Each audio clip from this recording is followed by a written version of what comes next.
Sorry. I've just seen another email from Mr. Carr, Yes. which reinforces my request that we be given leave to lodge a short skeleton addressing this. It's a fast-moving. Whether there are any technical points to be taken, we're going to take them. But it's... I think what we'll do is we'll probably rise at the end of the day and have a discussion amongst ourselves, and then come back and express a position. Yes. May I, just before my little thing goes on, my understanding from my instructing solicitors is that Minden has succeeded in obtaining the services of a Queen's Counsel through direct access, and that individual may be on their way to court. That's of assistance. I don't think that individual is going to say much more than that we adopt, just so that the court's aware of it. Yes, thank you very much. I wish I had that for you.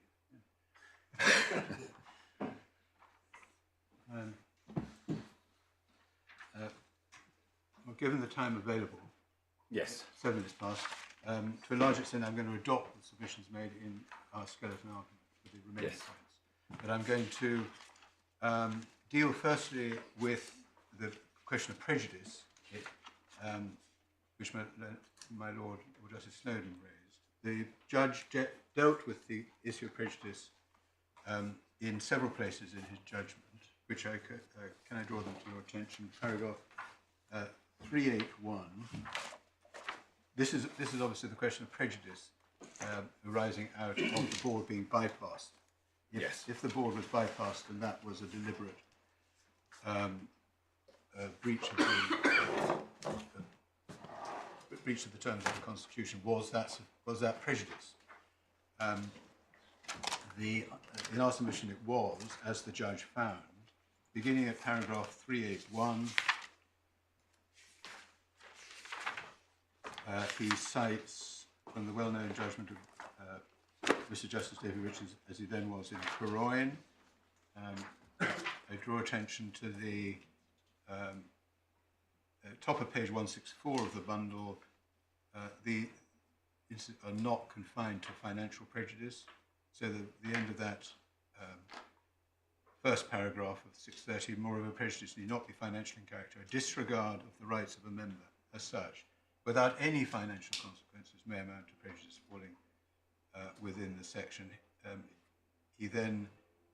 so he would, Mr. Justice David Richards would say, if you breach the Constitution, that's prejudice. What makes it unfair then? I always thought it worked the other way around, that if you breach the rights, it's regarded as unfair because it's contrary to the promises that the parties have exchanged. And the question is, does that unfairness cause prejudice? Well, I think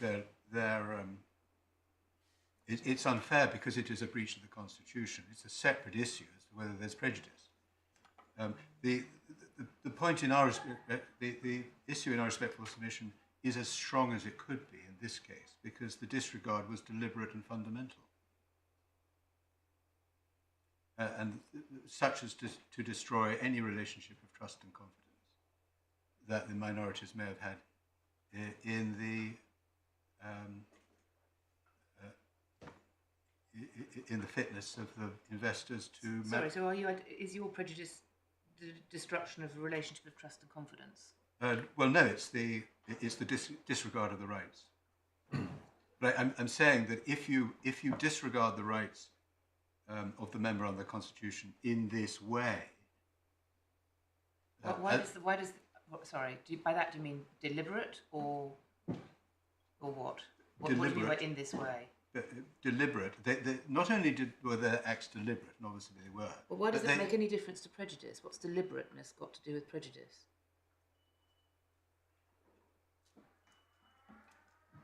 Because it would... It might go to culpability, but it doesn't go to prejudice, does it? Or am I missing something? Well, in my submission, it does, because the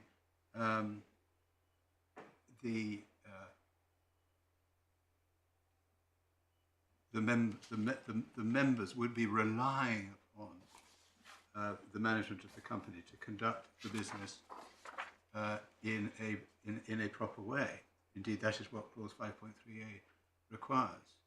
If, having discovered the way in which they carried on the business between the removal of Dr. Sachs and Mr. Faulkner, they had seen what had happened, they would have had reason to lose their confidence in the... This trust and confidence with, I mean, this is not a quasi-partnership where the words trust and confidence normally arise. I mean, these are minority shareholders who, under the shareholders agreement, have no fiduciary or partnership relationship. They have contractual rights, and they have rights under the Constitution. So this concept of trust and confidence you're now trying to introduce, I'm not sure really where that comes from, because that just sounds like a quasi-partnership, which it isn't. Well, I'm speaking from general principles that shareholders have a right to expect the management to conduct the business in accordance with the Constitution. Yeah, so it's unfair if it's not, but where's the prejudice? Well, they have lost their confidence in the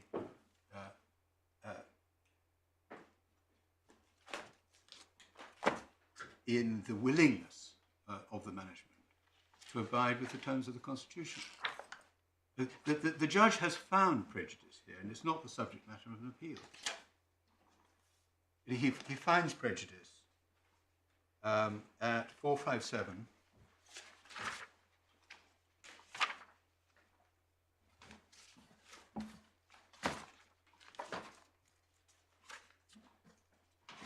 Thus, although Mr. Faulkner was given information about the closure of Newton Acre,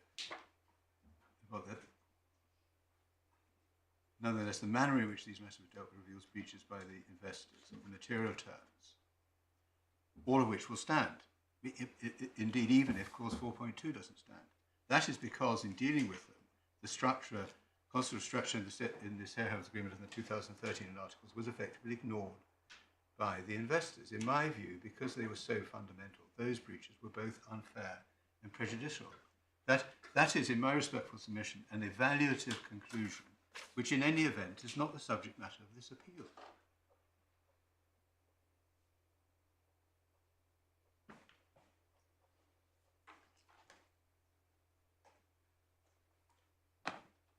And then he says the same goes for the company's fundraising efforts. Well, I mean, sorry, I mean, it is the subject of the appeal in the sense that, as I understand it, I mean, it is fundamentally disputed that the constitutional structure was effectively ignored by the investors. I mean, you know, that's... In my submission, it's not. I mean, it can't be. It's obvious that the judge found, as a fact, that the board was bypassed, deliberately so. And conscious that that was a breach of the Constitution, because they had a desire to sweep it away. I mean, that in my respectful submission, must be prejudice. The judge found it, and there's no appeal against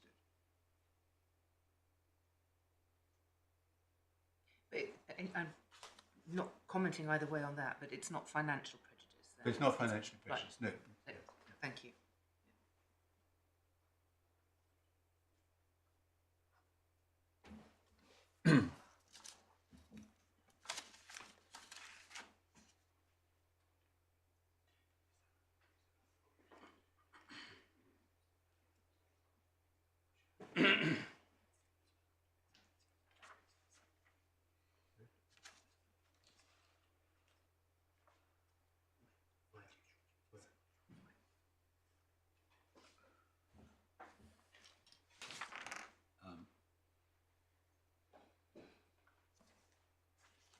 So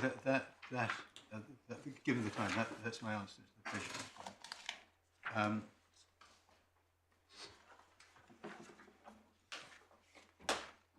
I then deal with the process by which Dr. Sachs was removed. First of all, was he removed or did he go voluntarily?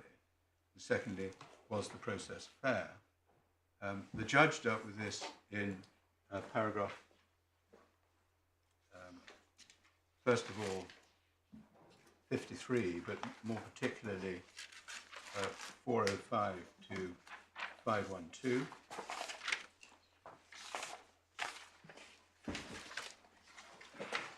We address this point in paragraphs 35 to 37 of our skeleton argument, which I adopt for present purposes.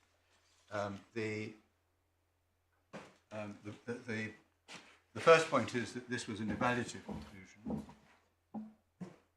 which discloses no error of law. We refer in our skeleton to Re Sprintrum, which is at 7th Authority Bundle, tab 42, which I don't propose to take you to because it's a well-established principle.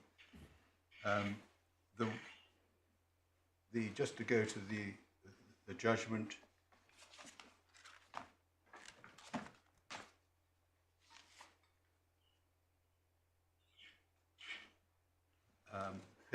paragraph 405.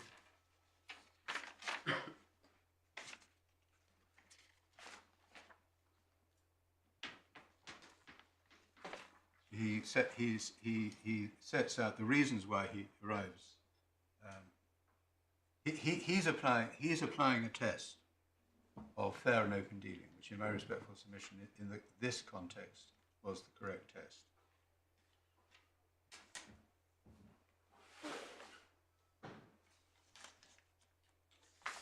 As he finds as the failure to deal fairly, it is obvious that the meeting on the 14th of March was set up to take Dr. Sachs by surprise. The matter had been left at the previous meeting. He came to that meeting expecting to address the question of whether or not investigating accountants should be let in. And final sentence of 406, he was taken by surprise and deliberately so. He finds at 407 that there was that although he wasn't positively misled about funding, the matter was presented to him in a way which he misinterpreted.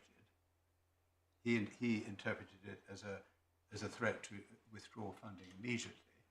The appellants say, well, that's not a finding of deliberate misleading, but that isn't the only factor. The judge doesn't purport to find that he did so deliberately. It's a factor that he took into account.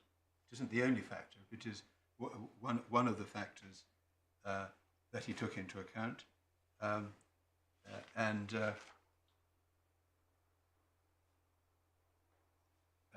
He was entitled, in our respectful submission, to take that into account.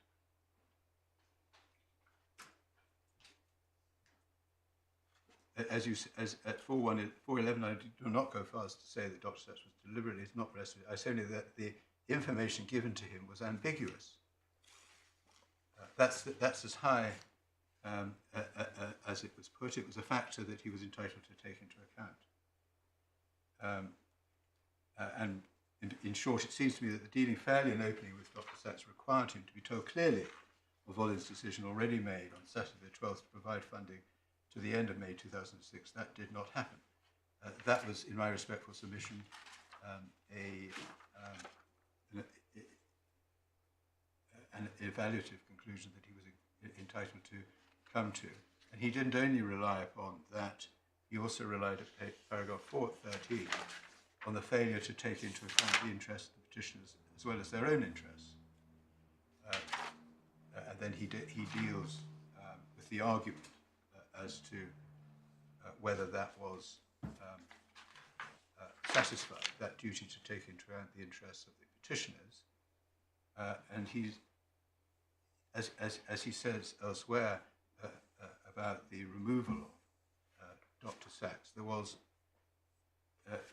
a scope for a difference of view as the best way of achieving that success. And then 415, he weighs against that the fact that Dr. Sachs was the jockey they were backing. It was a seismic event to remove him. And he concludes, I have seen nothing to suggest the investors took account of any of these factors in deciding how to deal with Dr. Sachs in March 2016. It was not suggested that they did. And then you see in 416 that that there was scope for a different view about the way forward. But as he said above, there was scope for a difference of view as the best way of achieving success. Although he doesn't specifically refer to it here, not only was Dr. Sachs removed, but there was no consultation with the minorities over his successor. It was the investors alone who decided who was to take over from him. And as we have noticed before, at paragraph 417, the judge finds that the duty of good faith in this case, given that the removal of Dr. Sachs was so fundamental, and with such a seismic event so far as the minorities were concerned, that transparency and fair dealing really required the minorities to be informed and actively consulted before any final decision was made. Aside from other matters, they may have had views about any successor appointment, and whether any successor to Dr. Sachs should only be accorded special status and voting rights on CPGL's board. It is quite unrealistic to think that Mr. Faulkner had authority to speak for them in relation to such matters, and there's nothing to suggest that the investors thought about them.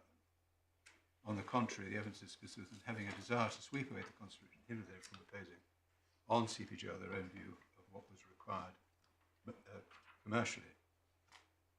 Does that sit entirely happily with the idea, which was reflected in what you said at the end of this morning, that Mr. Faulkner was there to represent the interests of the minorities? Yes, but the conversation with him was a conversation over the telephone, where his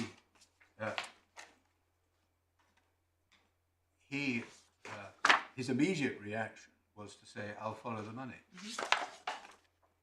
But that can't have been regarded as a proper consultation. No, but he maintained that position in the weeks and months that followed. But he didn't. He supported the removal of, didn't stand in the way of Dr. Sachs' removal. No. In fact, never complained about Dr. Sachs' removal. No, because yes, he thought that he had no option but to follow the money. Well, no, he didn't. He said he'd follow the money. He didn't say he had no option but to follow the money. Yeah. Going back to my Lord's question, how does that sit with the suggestion? And I'm sure it's in here. I just couldn't find it over the short adjournment where it is found that Mr. Faulkner was appointed to represent the minority interests. Yes, that's it. Come back to that, but the main point is, how does that sit with that suggestion? How does the follow the money, the participation in the removal, or the lack of objection to the removal of Dr. Sachs sit? Well, he was appointed to the board to represent the views of the minorities. And we find that where? I'm sure you're right. I just want the nuts and bolts. I think it's 384. Thank you. 386. Thank you. Hang on a second. No, just 384. 3843. Well, that's one of the places. No, he was responsible for bringing them into the venture. I understand that. He had the contacts and he introduced them, but that's not the same as saying he was there to represent. Yes. But put that to one side, given the time. Yeah. How does any suggestion that he was there as a representative of the minority interest sit with his behaviour and conduct in the events surrounding Dr. Sachs' removal? Well, he said he'd follow the money in the context of it being left with him that he would call a board meeting. So at the time that he said that, he was envisaging, he was led to understand that there would be a board meeting. Which he could have convened. He was asked. Well, he was asking to be, but it was overtaken by events because nobody waited for a board meeting to be held. The removal of Dr. Sachs went ahead without waiting for a board meeting. And you say that, I mean, Dr. Sachs after a time resigns, and then that's blessed by a resolution, isn't it? Signed by Mr. Faulkner, among others, or something like that. Yeah. But weeks after the telephone conversation. Yeah. Well, Dr. Sachs, what, so far as that is concerned, there's in our submission on the judge's findings, there's no doubt that Dr. Sachs was driven from his post rather than voluntarily going. And I see that, but the point you're making at the moment is there ought to have been consultation. Well, Mr. Faulkner was consulted. You say, well, he ought to be further consulted, but I'm not sure how the opportunity for that arose when Dr. Sachs resigned.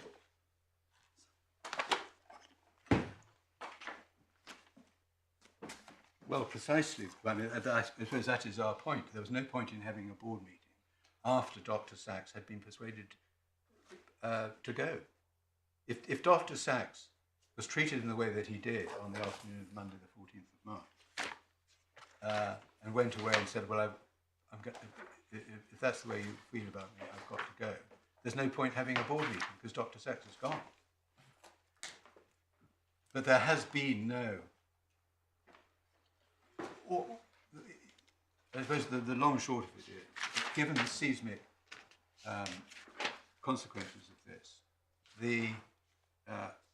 they shouldn't have gone ahead on the afternoon of Monday the 14th without at least a board meeting at which Mr. Faulkner could have been properly kept abreast of what the circumstances were.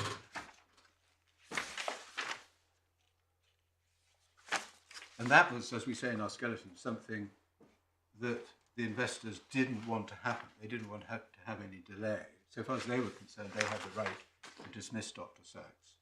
And that's what they did. And one of the comments the judge made at one stage, so it took a week, the settlement agreement and resignation, the good leaver settlement terms, were a week after, or the end of the week. And the judge comments, doesn't he, that very little was disclosed about conversations between Dr. Sachs and Mr. Faulkner, Yes. including in this week. I mean, it's inconceivable the two weren't in very close contact. Well, I think there's no evidence of that. And Right. there is, in my submission, no reason to All right. speculate that that was the decision. Yes. I see. All right. I mean, the other possibility is that Dr. Sachs was very unhappy with Mr. Faulkner.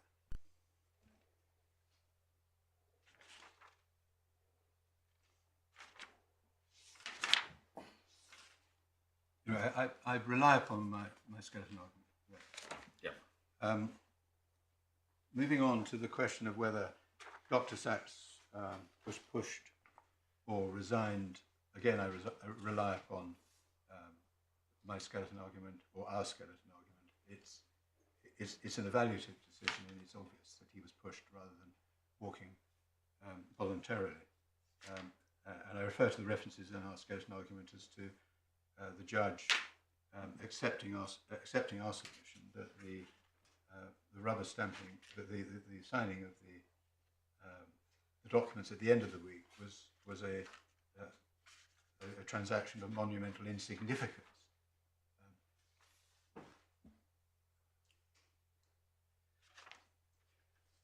Next, could Mr. Faulkner have called a board meeting?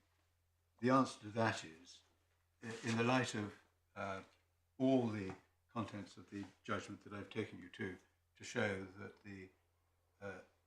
the investors, with Mr. Fletcher in the lead, had adopted a strategy of bypassing the board. It is, as the judge found, unrealistic to have expected Mr. Faulkner in those circumstances to have called a board meeting. It was made perfectly clear to Mr. Faulkner that they wanted him to resign. He'd been asked to resign as early as May. He knew that information was being withheld from him, and as a result of his light bulb moment, he had conversations with there were conversations and discussions with Mr.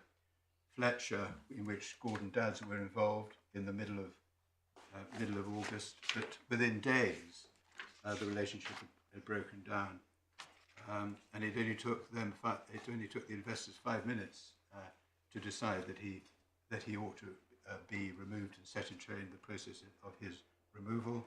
The judge deals with this first of all at paragraph 229, and then in more detail at paragraphs 454 to 455.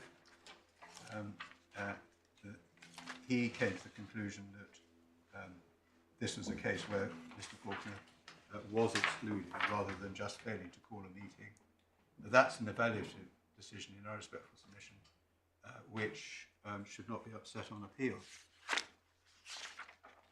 I don't follow why it's thought that Mr. Faulkner couldn't call a board meeting, in the sense that that's a matter entirely for him to do. But there would have been no real purpose, because the board meeting would not have involved Mr. Fletcher saying, "Well, now, Mr. Faulkner, I'm embracing you wholeheartedly in the fold, and I'm going to disclose everything." Somebody says it's a bit double-edged because it suggests that bypassing the board didn't matter because the board meetings would have been irrelevant anyway.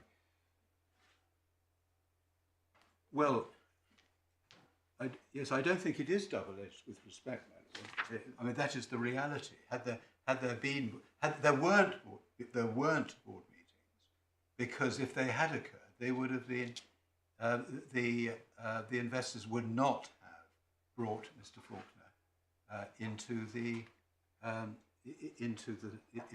provided him with information which he should have had as chairman of the company. But what I can't sort of get, though, is you just referred us to 229 in the judgment, which, as I understand it, is Mr. Fletcher recounting a phone call that he's had with Mr. Faulkner. And you'll see the way that at the time... Yeah, but from Mr. Faulkner's point of view, the agreement apparently was to hold board meetings if he gets off his arse and calls them. Well, you may say that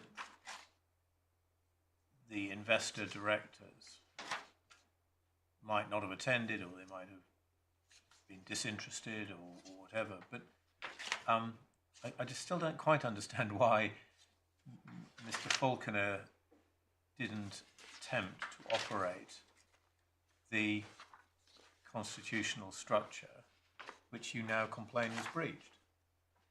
I mean, your big complaint is that the Constitution was ignored, but Mr. Faulkner didn't actually seek himself to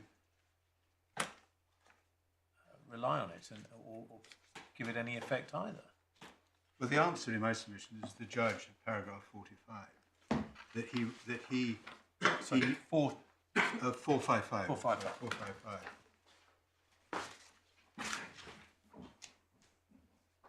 Well, it says, no doubt to him, the idea that he should seek to invoke the governance structure seemed quite unrealistic. I mean, that's just a finding that Mr. Faulkner thought that invoking a governance structure was unrealistic. But that's not a finding about whether he should or shouldn't have done it. I mean, he's just, all the judge is doing there is just recounting. If he had done so, the overwhelming likelihood is that the board meeting would have been formal. Well, but it would have been held. But it wouldn't have been a proper board meeting. It wouldn't have been a board meeting. And this is what Mr. Faulkner had every reason to believe, that it wouldn't have been a real board meeting. Because a real board meeting is a meeting at which all the directors, and particularly its chairman, are provided with all the financial information relevant to the... But does the judge... I mean, your complaint, as I understand it, is that the constitutional structure of management by the board at board meetings once a quarter, which is what the shareholders agreement requires, was bypassed by the investor presentations. and yet nobody on either side appears to have attempted to operate the constitutional structure that you complain was disregarded. Well, it doesn't lie in the investor's mouth to rely upon the fact that Mr. Faulkner didn't convene a meeting, because that is precisely what they didn't want him to do. But on the outside, they were saying call a meeting. Well, that's window dressing in my respectful submission. Well, He's got to say that. I mean, in another aspect, which we see in the second... He's saying that he doesn't really want it.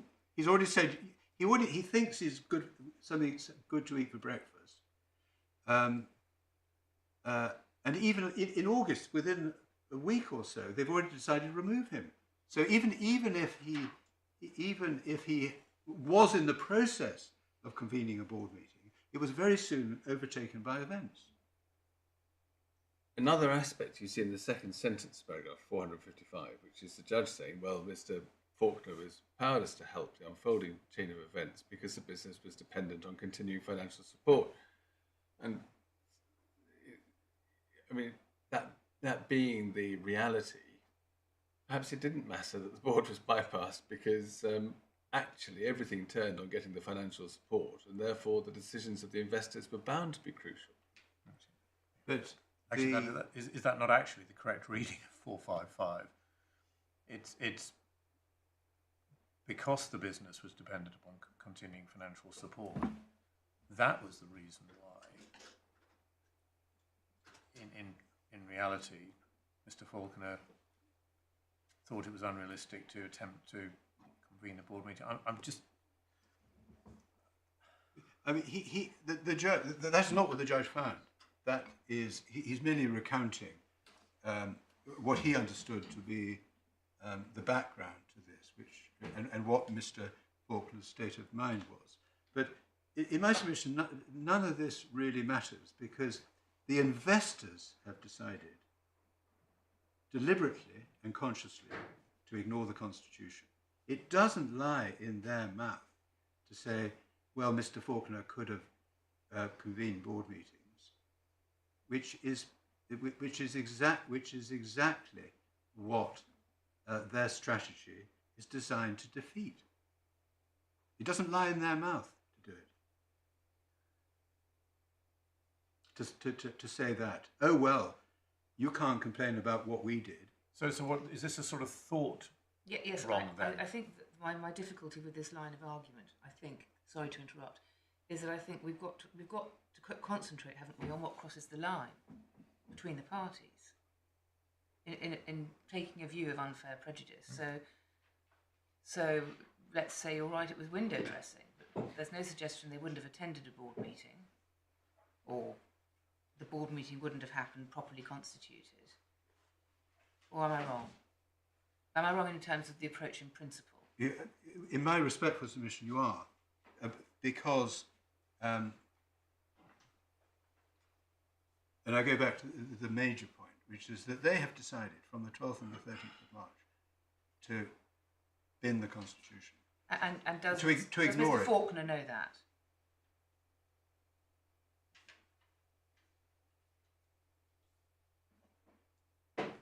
Well, he knows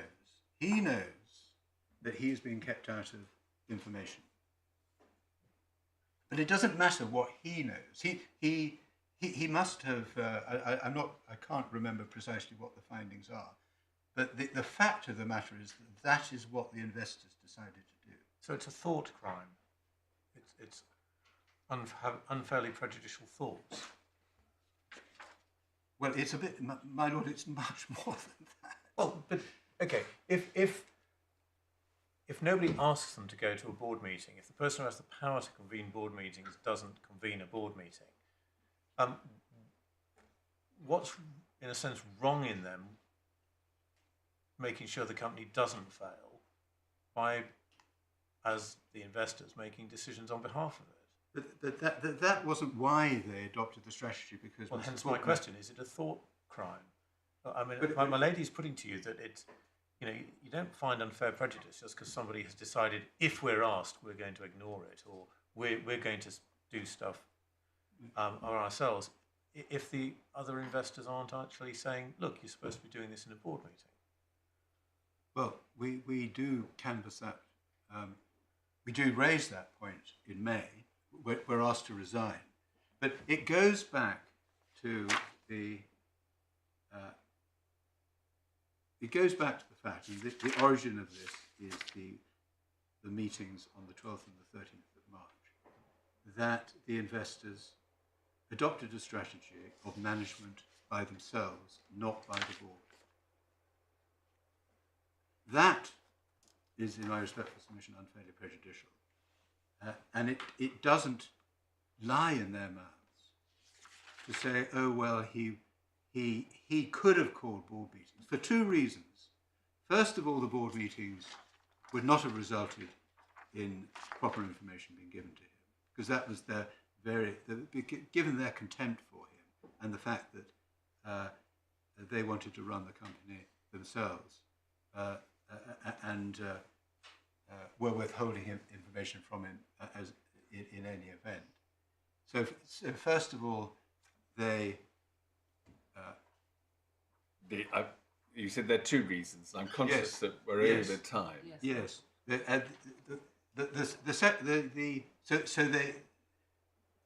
So the two reasons is that the meetings would have been ineffective, and in any event, the meetings were not.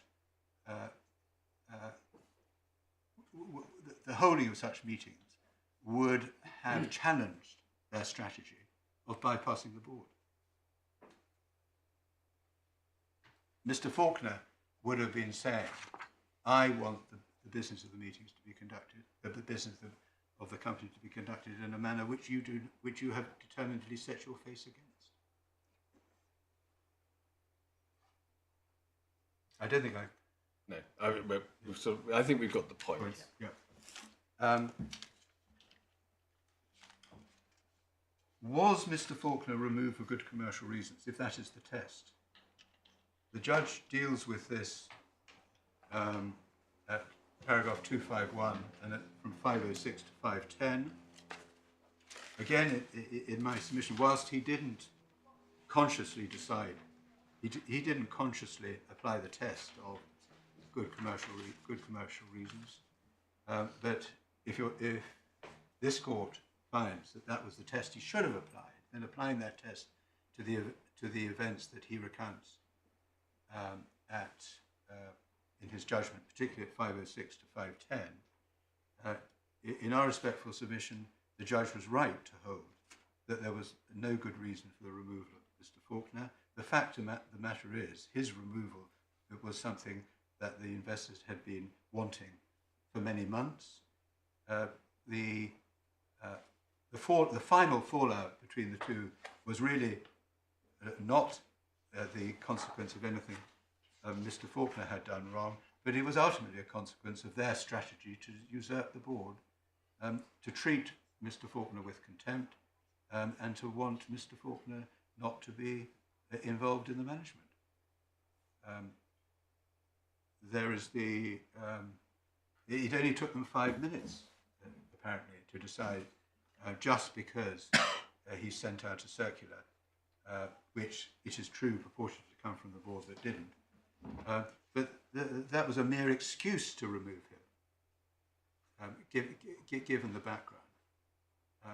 Given the consequences of removing him, and given the fact that it was clearly pursuant to their strategy of taking over the management of the company, in our respectful submission, there were no good commercial reasons for his removal, and indeed we would go further and say that his removal deprived the minority of the substantial benefit of the Constitution.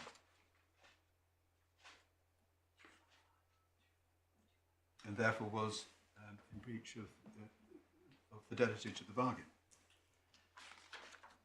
Insolvency, we've dealt with it in our skeleton argument. In our respectful submission, It hasn't in the end loomed large. No, it wasn't argued below. There are many references in the judgment passing references to the funding and the like. It wasn't investigated below. If this point had been raised below, which it wasn't, then it would have been investigated.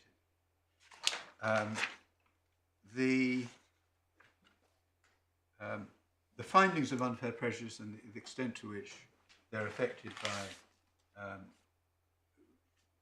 successful challenges in whole or in part to the judge's judgment. Lords, my lady, it's in our respectful submission difficult to deal with that. Because you don't know what's going to be found. We don't know what's going to be found. No. We would, here this ties in with first ground of the respondent's notice. We would put it on the basis that if the judge made an error of law in the test of the duty applied, you should apply the correct test to the facts you found and see if the finding still stands. Now, whether it's necessary for us to serve a respondent's notice for that purpose, we have formally served a respondent's notice, which is the object of the first ground of the respondent's notice, if it's needed. Because that's headed, if you look in the respondent's notice, if you come to some other, whatever the construction of the good faith clause, he broke it. And we obviously rely on whatever you find were the duties owed under the good faith clause. We rely on the fact that there are still breaches of clause 5.3 and 5.2, 5.3a, which can survive if they are questions of corporate governance. We rely upon our arguments insofar as the duty of section 171A is concerned, which I've really already made to you. And in our submission, the findings of breach of section 172(1)(f) also stand. And you've set those out in summary in part 3 of your roadmap. In part 3 of our roadmap, yes. Yes. Ground 2 of the respondent's notice, I don't need to pursue because the judge, the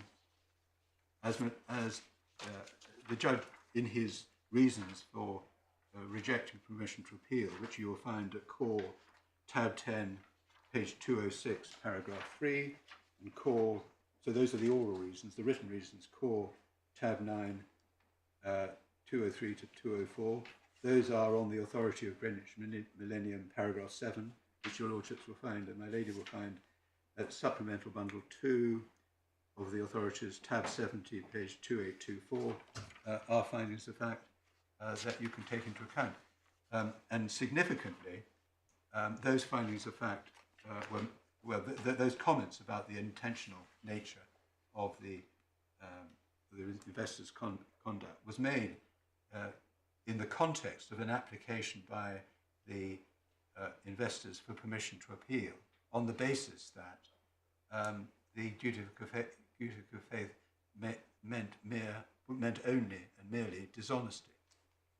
So the judge was responding to that argument, which we said had not been the argument during the trial. So you can't possibly have pulled a finding of dishonesty out of a hat when refusing permission. You didn't advance a case of dishonesty. No. There was no pleaded case of dishonesty. No, and we could couldn't. not possibly have meant in the words that he used to make a finding of dishonesty. No, and I don't say it is. Millennium Friend said I was alleging dishonesty. We don't rely upon the reasons in the reasons for refusing permission to appeal as a finding of dishonesty. We've never said that.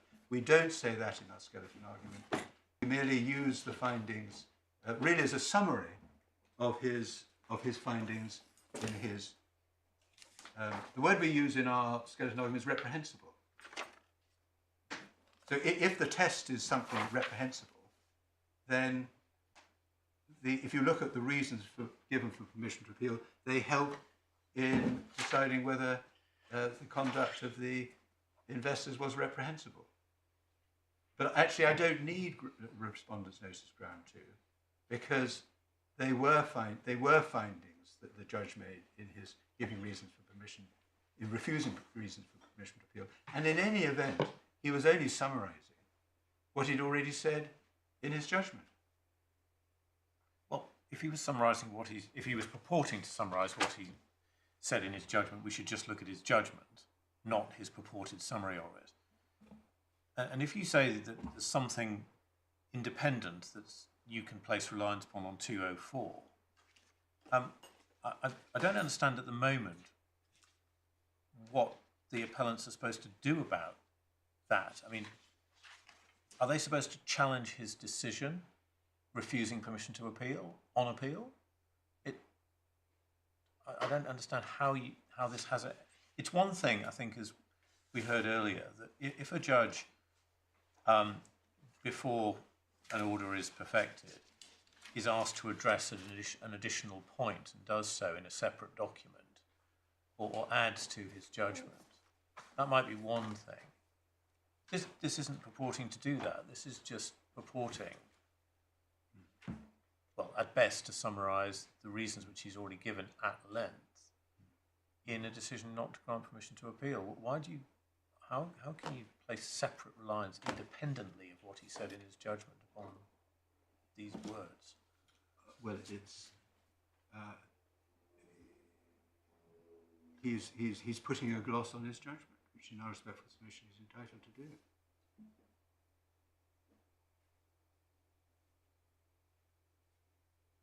And as for my lord's point that isn't that unfair to the appellants because there's nothing they can do about it. Well, they can raise in their appeal a challenge to those reasons. That it's not unfair to them. It's not. There's no unfairness in the judge putting a gloss on his judgment in giving his reasons for permission to appeal.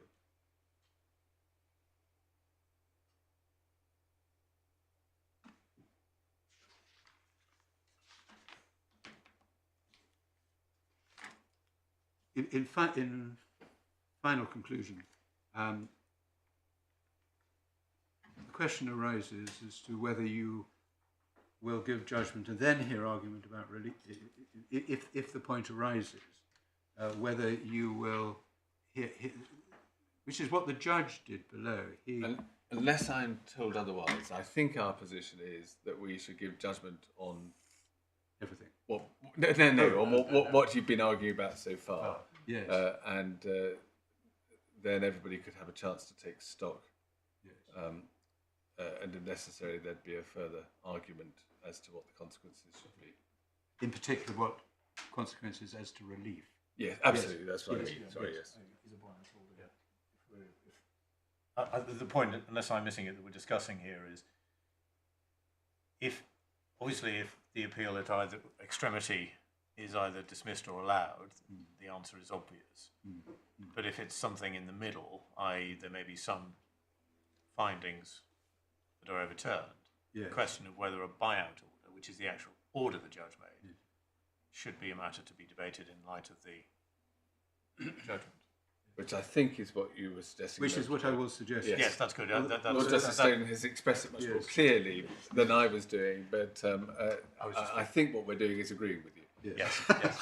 Well, that is where we got to, I think, on the CMC. Yes. Yeah. And that would include, I mean, I think our position would be that it would be most undesirable for it to be sent back, but that is a matter that can be aired at that stage. Yeah. Thank you very much. Thank you. Unless there's anything matter I can assist you further with. I think we've asked you lots of questions along the way, Mr. Hollings. Mr. Glasser. Thank you, my lord. I'm going to reply in as structured way as I can. It may be a little bit rough around the edges, given exigencies, but I'll do my best. May I start off by just dealing with two short points arising out of things my learned friend has said since the luncheon adjournment. The first is that the court has been referred on a number of occasions to the director's resolution that was executed on the date that Dr. Sachs eventually resigned. I would just formally like to take you to that just so that you've seen it. It's in the supplementary bundle, volume 1, tab 22.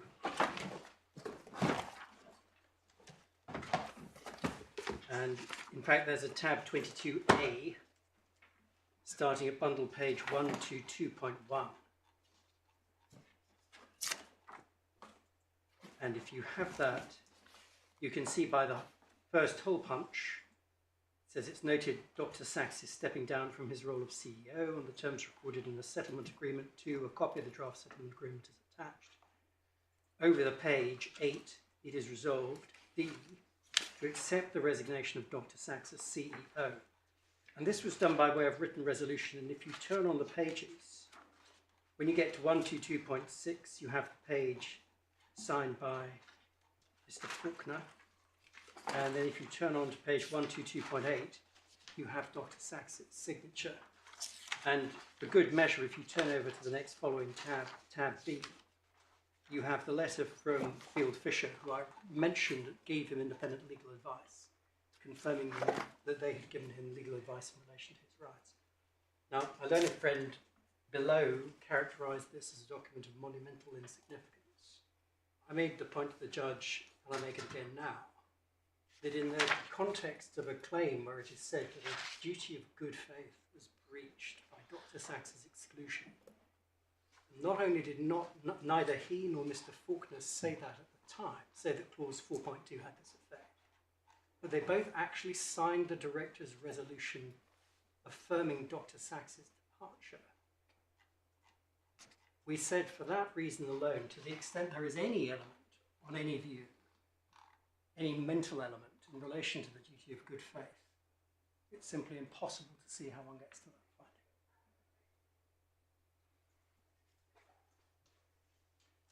The second point arising out of exchanges with my learned friends since the luncheon adjournment. My Lord Justice Snowden asked Mr. Hollington before the adjournment what prejudice would have been sustained if, forensically for a moment, we assume that we were entitled to get rid of Dr. Sachs and Dr. Faulkner, and that in the 7-month period, I'll just call it the 7-month period, so March to October, when it's Mr. Faulkner alone who is the remaining director, what's happened is that there has been management otherwise than by means of formal board resolutions.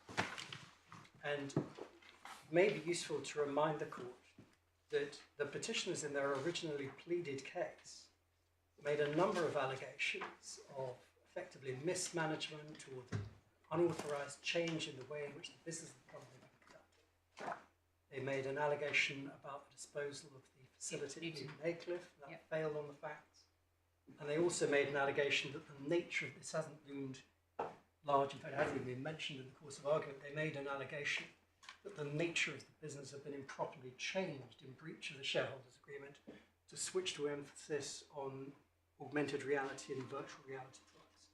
And those arguments all failed on the facts. Are the only two findings of prejudice the ones that Mr. Hollington helpfully took us to at 457 and 458? I just need to remind myself of what those paragraphs say, my lady. So it's that specific breaches said to be prejudicial, but one is about giving information. Well, it's all about giving information. Well, I'm getting. Is there any other finding of prejudice in the judgment? No, I mean, Express finding. the straight answer is no, and I'm going to come back to this point about information in a moment. Let me come to that in due course. But the punchline is, to the extent the question is what prejudice is there from informal corporate governance, even if you park the question of who's responsible for that, is it Mr. Faulkner or is it the investors? The answer is, it's not obvious that there is any at all. I mean, one thing Mr. Hollington says about that is, look, the judge found prejudice and there is no appeal from that. Well, the judge's finding of prejudice by reference to Mr. Justice David Richards' decision in Carr is by reference to the uncontroversial proposition that prejudice doesn't have to be prejudice to financial interests. And with respect, all the judge is saying is to record what is a correct statement of the law. Well, it goes a bit further, doesn't it? Because 457, he says, in my view, those breaches were both unfair and prejudicial. So he has found that the breaches were prejudicial. Yes, but that point derives from his view of the constitutional structure, as he terms it, 2 lines up. So what his lordship is talking about at that point? Just before you say why he was wrong, have you challenged him in saying, challenged his finding that there was prejudice?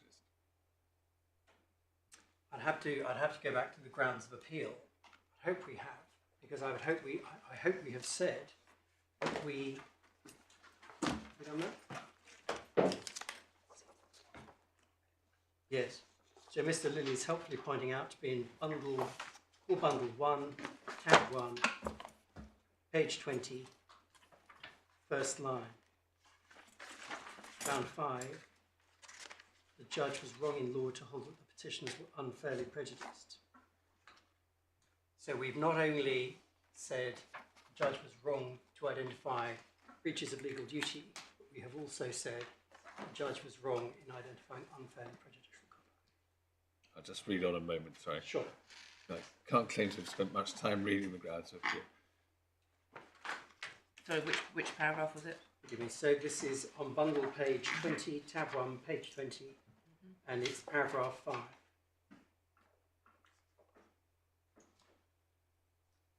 Yes, I see. So the prejudice doesn't feature in the particular instances of 5.1 to 5.3, but you say it's swept up by the opening line. Yes.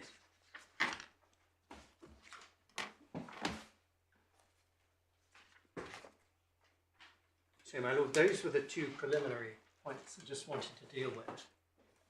I've got, I think, 8 other things, broad things that I wanted to say. If it turns out by the time I have to stop it isn't 8, then I've miscounted. So the first thing that I wanted to do was to address the court briefly in relation to the authorities on good faith.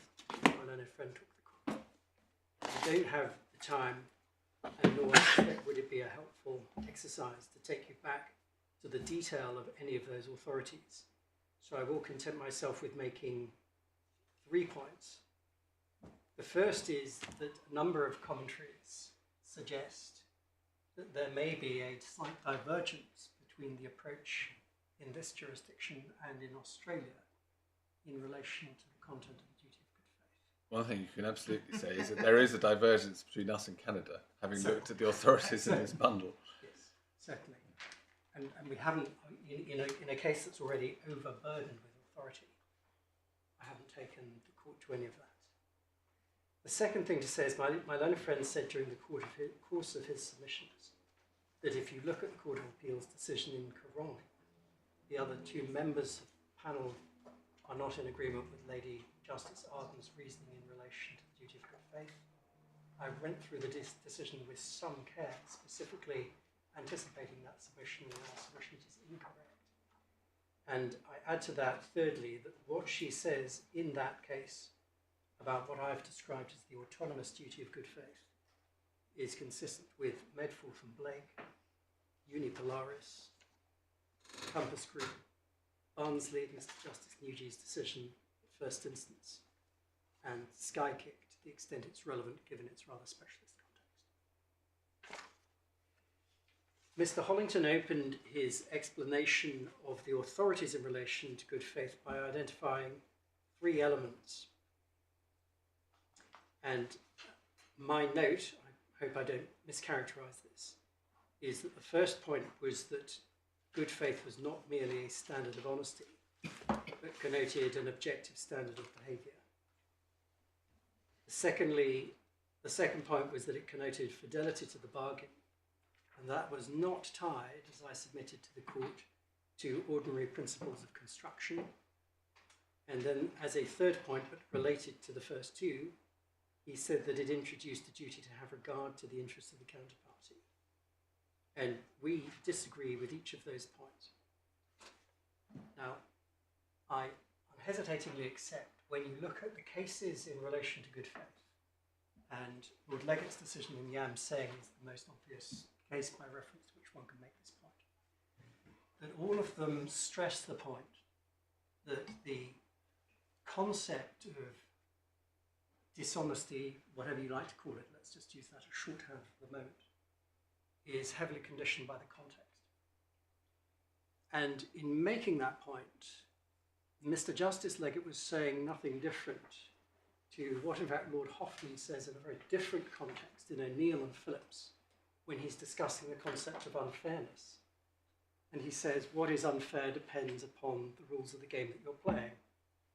And he says in a characteristically vivid turn of phrase, some people say all is fair in love and war. And then in another context you say that's not cricket. It's not fair to enforce rigid adherence to particular rules. So when you see comments to that effect, it's merely making that point, that the concept of fairness has to be understood in the context in which it's being asked. An obligation of good faith as between people who are, for example, in a close familial relationship, may connote something very different to an express obligation of good faith in the context of two major commercial counterparties dealing at arm's length with each other. And in particular, I add, if, as here, they expressly provide in their agreement that the relationship between them is not a fiduciary relationship. What does it mean to talk about the content of the duty of honesty or something akin to it being contextually sensitive? When I took the court through Mr. Justice Leggett's decision in Yam Seng, I'm not going to take you back to it, but it's Authorities Bundle 7, tab 56, page 2375, at paragraph 141. Mr. Justice Leggett was at pains to stress in that decision that it wasn't limited to dishonesty. And he gave, you may recall by way of an example of that, the situation which I suggested to you was in fact the underpinning principle beneath the case in Macquarie, which is that if you have two parties dealing with each other, and I lead you to suppose that the ground rules are one thing, and it later changes, I may have an obligation to speak out. Now, as a matter of common law, unless you can say that there's a representation which assumes the characteristics of a continuing representation, I would ordinarily have no duty to speak. But what Mr. Justice Leggett is saying in that context is that the obligation of good faith imposes duties going beyond the duties of honesty which common law would impose. And that is what he means. But nothing in any of the cases that make the point that the duty of good faith is contextually conditioned allows one to go the further step of saying that they are somehow predicating some sort of objective standard of reasonableness. I accept that on the margins there's some difficulty attaching to how you define this concept of honesty. And in my opening submissions, I put it this way, that it is ultimately a question of morality. It's a question of conscience. And that's important because the judge has to ask him or herself on the matters known to the defendant. Given the context, would an ordinary person in that context regard this as an immoral and unacceptable way to behave?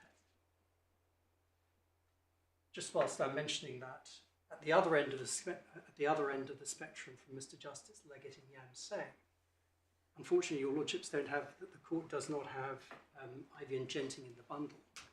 But you may remember that in a different context of discussing what the concept of cheating connotes, Lord, forgive me, I've forgotten who it is, but the leading judgment in that case makes the point that in some games, cheating may not be permissible, but dishonesty may.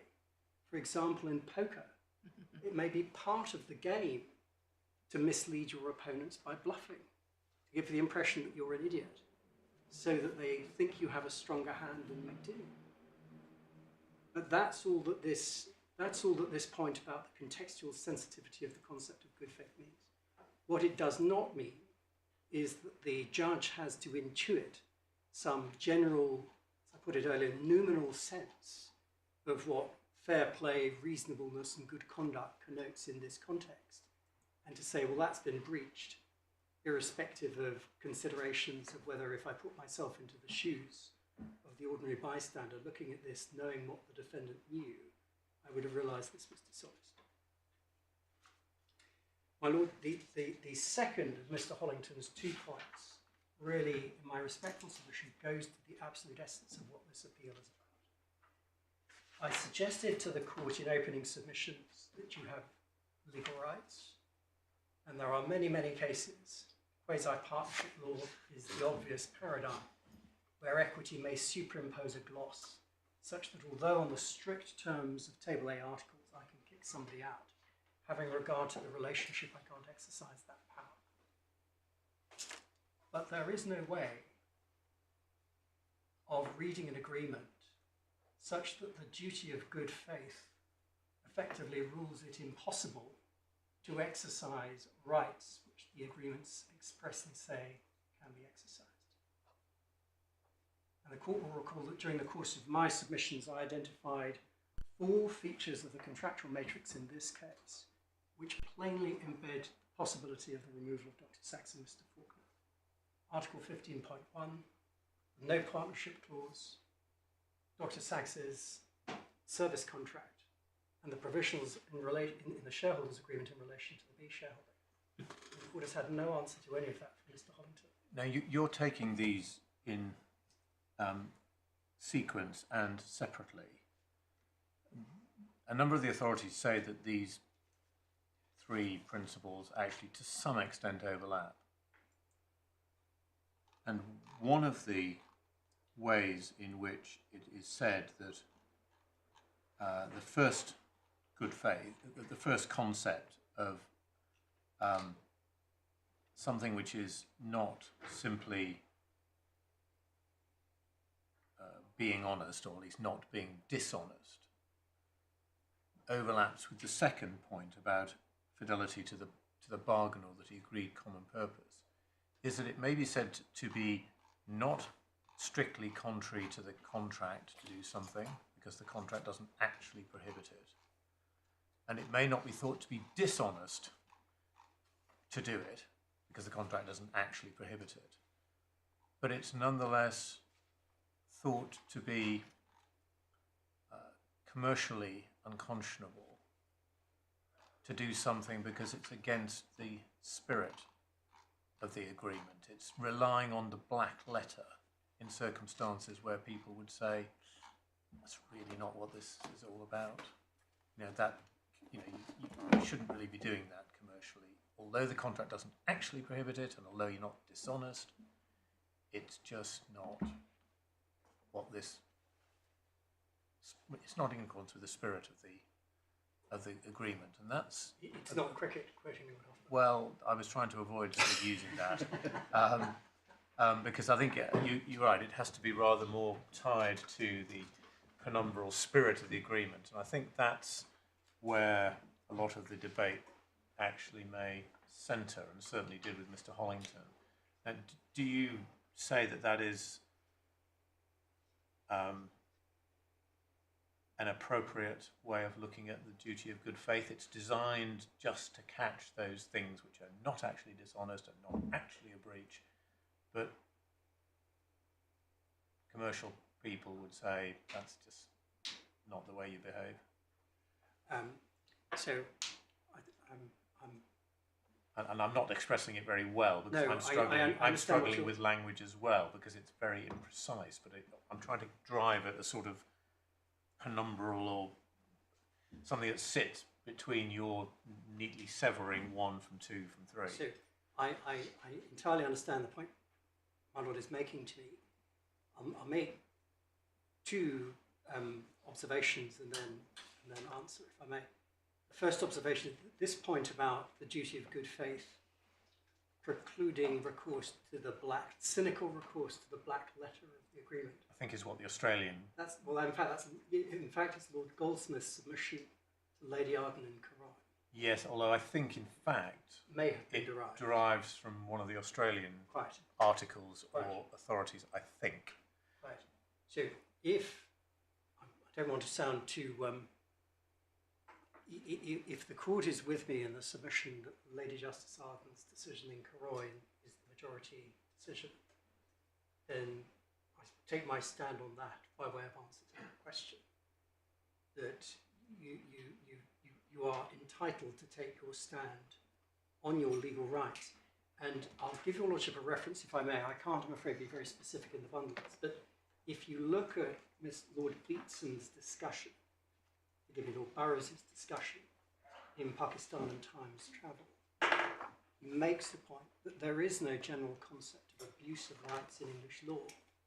And it echoes the comments that Your Lordship was making with my friend Mr. Hollington during the course of his submissions by reference to Your Lordship's own case for Lees, to the effect that if it isn't banned, it's permitted. If the contract doesn't say something is to happen, the obvious the conclusion, other things being equal, is that nothing is to happen. So the straight answer to Your Lordship's question is, yes, I do say that there is a bright line between those two things. And if Your Lordship were concerned about that as a very general proposition, then this case has this important added feature that it has within it an express provision saying that there is no fiduciary relationship between the parties. And as I pointed out in opening submissions, that is very compressed. That and the no partnership clause are very compressed lawyers' shorthand for quite a substantial concept. But ultimately what it is saying is that each party is entitled to have regard exclusively to its own interests.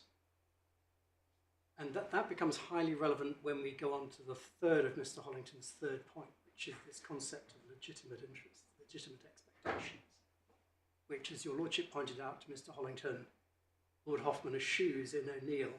He says, I wish I'd never used it in Saul Nathan. And the difficulty is that when that's imported out of the public law concept, it begins to assume something of a life of its own. And the core point is what is meant by the word legitimate. Now, in a context like Yam Sang, where you've got a self-authored unsheet of A4 agreement, it may well be feasible to say, well, actually, I've got quite a broad range of expectations, and they are perfectly legitimate, because the contract has nothing to say in it that undercuts it. But at risk of repeating myself, you have here a 70-page shareholders agreement negotiated between Norton, Rhodes and Farrells, fortified with no partnership, no fiduciary duty clauses, and critically containing exhaustive entire agreement provision. And so whatever the concept of legitimate expectations may entail in other contexts, we would submit to the court that in this context it has an extremely limited role to play. And as I've already suggested, when you actually look at the authorities that really deal with this, Macquarie is the fountainhead. It's then dealt with in Lord Sales's enormous judgment in F&C and Bartholomew. And in both of those two cases, we haven't begun to get into the facts of Bartholomew. I'll come back to that in a moment. In both of those two cases, where you actually get to is the proposition that if I lead you to expect one thing, and then the rules change, I have to tell you, I can't let you go on labouring under a misapprehension. The full extent of your legitimate expectation is that you're going to be told something important that you can expect me to tell you. I was going to say in relation to F&C, I made the point earlier that the facts of all of these cases are critically important. It's very important to understand what's actually an issue and what's being decided. The facts in Bartholomew are prohibitively difficult to get to grips with. It's a 400-page judgment. If in the course of preparing judgment it is of assistance for us to attempt to agree a note with the other side of what the facts are and where the relevant passages are, we're happy to do that. But by itself, if I'm left just making a submission, the submission is Mr. Justice Sells goes absolutely no further, unsurprisingly, than the case on which he relies, which is Macquarie. And that's all legitimate expectations does. Second of the topics I wanted to move on to was the very general point that Mr. Hollington spent some time addressing the court on yesterday afternoon by reference to the judgment, which is that his lordship, in relation to what I'm calling the 7-month period, March through October, had concluded that we had made effectively a positive decision to throw the Constitution in the bin. And the implication was that that renunciation of our obligations under the contract was itself a breach of clause 4.2. Now, my learned friend placed fairly limited reliance on what was said on the permission to appeal application, but I would like to just quickly show you how this particular hare started to run by asking you, if I may, to take out, I think it's volume 5 of the supplemental bundle.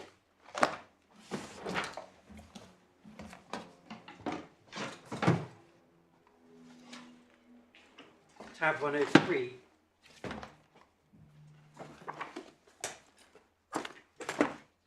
This is the transcript of the consequentials hearing, and it may look surprisingly long, but the reason for that is that there was an extended debate, which in the event was unresolved, about what the basis of valuation should be. So there was an extended argument about minority discount. And By the time of this, page. forgive me, bundle page 1502 is the first page.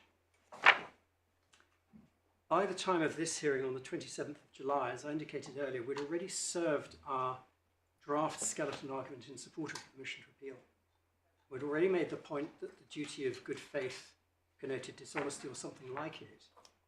We'd already made the point to the judge that the findings that he had arrived at about the constitutional settlement were, in our respectful submission, simply wrong. If the court turns on to bundle page 1504,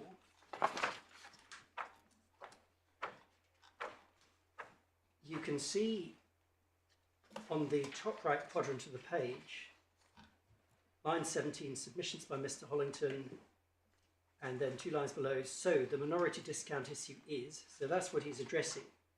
Then turn over the page, and on bundle page 1505, if you now look at the bottom right-hand quadrant, so this is transcript page 12, picking it up at line 16, Mr. Hollington said, paragraph 182, he's looking at the judgment. This is really the first reference in your judgment to the repudiation, which is a word I'm going to use as a summary of your lordship's findings as to what the respondents did with the constitutional settlement.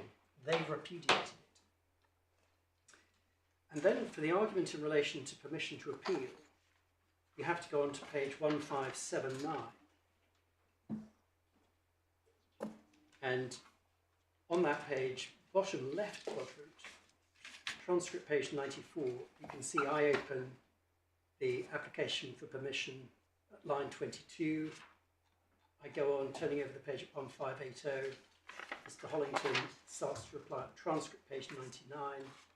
And going on one further page in the bundle, 1581, you can see top right-hand quadrant, transcript page 103. That's when the judge gives his ruling. And if we now look at what the ruling actually was, that's back in the core bundle.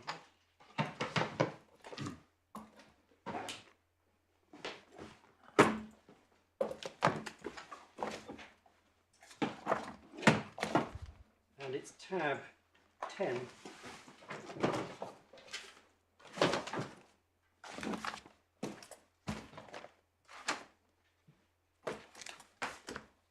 I should have made a point before closing the last file. At no point in the submissions in relation to permission to appeal was there any suggestion that the judge should make some additional finding of some general disregard of the Constitution or repudiation of the Constitution. That was Mr. Hollington's characterisation of what the judge had found.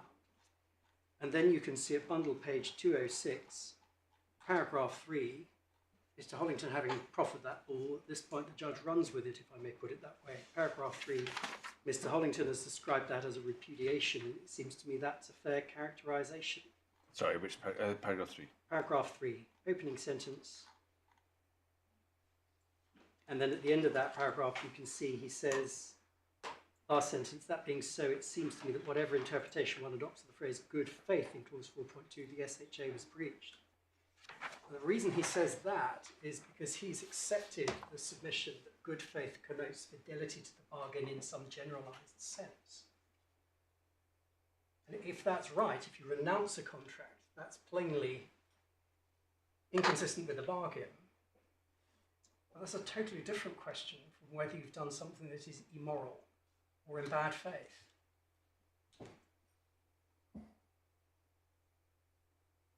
bad faith is neither a necessary nor a sufficient condition for renunciation or repudiation, and equally vice versa. And take one example. Assume that I enter into a contract with somebody else for a 10-year term. It's a relational contract and there's an express term of good faith. And the day after I enter it, I sustain some dreadful personal calamity that means I can't go on. And I pick up the phone and I say, I can't do this. I can't go on. I've got to get out. I'm really sorry. That's plainly a renunciation. What's bad faith about it? Not bad faith at all. The circumstances have just changed and I need to get out of the bargain. This equation between some concept of repudiation or renunciation that wasn't actually argued at trial and a conclusion of bad faith is, with respect to non sequitur. I took the court in some care through the findings of bad faith which the judge made, and there were 6. And so far as the 7-month period, so far as the period after Dr. Sachs's exclusion is concerned, the court has already seen this. The basis for the conclusion that there was a breach of good faith at that time was that Mr. Faulkner was not given what the judge described as an active role in the business. That was the basis for the conclusion. All of these submissions about us wanting to sweep away the Constitution or repudiating the agreement, it's simply beside the point. It only has any oxygen at all because of things that the judge said in the permission to appeal application. And in fact, if you turn back a tab in Core Bundle 1 again to page 204, the judge's reasoning is even starker when you look at what he said in this form N460, I think it is, in that box, Brief Reasons for Decision. Reading it from about 6 lines down, he said, the appellants seek to challenge these conclusions on the basis that a good faith provision is breached only when there's positive dishonesty. I took a broader view in the judgment in light of the authorities refer to the concept of good faith as including a requirement of faithfulness to the agreed common purpose.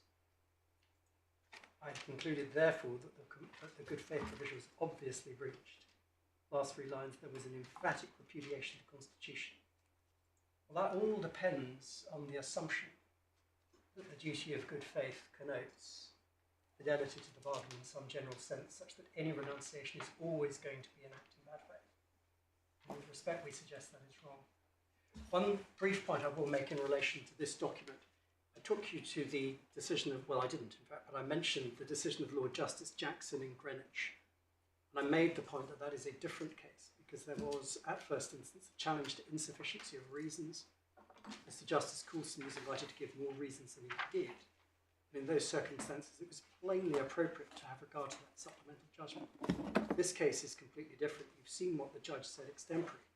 This form, we respectfully submit, cannot possibly be relevant. The purpose of this form is simply to give this court an indication of the judge's thinking in relation to questions on permission to appeal. Why permission has been declined, if it's been granted, why it's been granted. It cannot possibly be relevant. I make the point... I don't know. I mean, this is sort of your point, but so permission to appeal is sought on the basis that the judge overlooked a point. And in his PTA form, the judge explains he had that point well in mind. He just didn't see the need to refer to it. Well, is that not something that you can take into account when coming back to the case? well, a point that I was going to make, it sounds technical, but it is important. There has to be a cut-off point.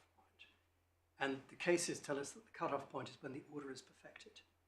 Now, if you have an oral hearing for consequentials before the order has been perfected, inevitably, then that may be one thing. But in most cases, it's going to be a question of happenstance whether this form is completed before or after the order is perfected. Now, on the facts of this case, we think the form is the 30th of July. It's when we got it. And as I indicated to you in original submissions, the order is perfected on the 23rd of August. So there's a significant time. But I don't know, it all becomes rather unattractive. You can take into account what the judge has said in his form if it's done by a certain date, but not if it's done by another date. that is the position, even if your lordship looks at the reasoning in Greenwich. Because what it says is, if you look at Emery in English, the judge may, well, the first point is the judge may recall his or her order at any point before it's perfected. So even if you've handed down judgment, you can say, I've had a lightning bolt moment and it's all very different, and I recall that, and these are my reasons now. So there does have to be a cut-off point. Any cut-off point inevitably entails a slightly arbitrary quality about it. But as your lordship knows, my fundamental submission, both in relation to this document and the extemporary reasons, is that this is nothing like what was going on in the Greenwich Millennium case. It's one thing if you say, Judge, you haven't characterised this as a repudiation in your judgment. Here's some argument about that now and make that additional finding. It's quite another if you say this is what you've done. The judge says, yeah, that's what I've done, and puts it in the form. Because the question is ultimately what is in the judgment.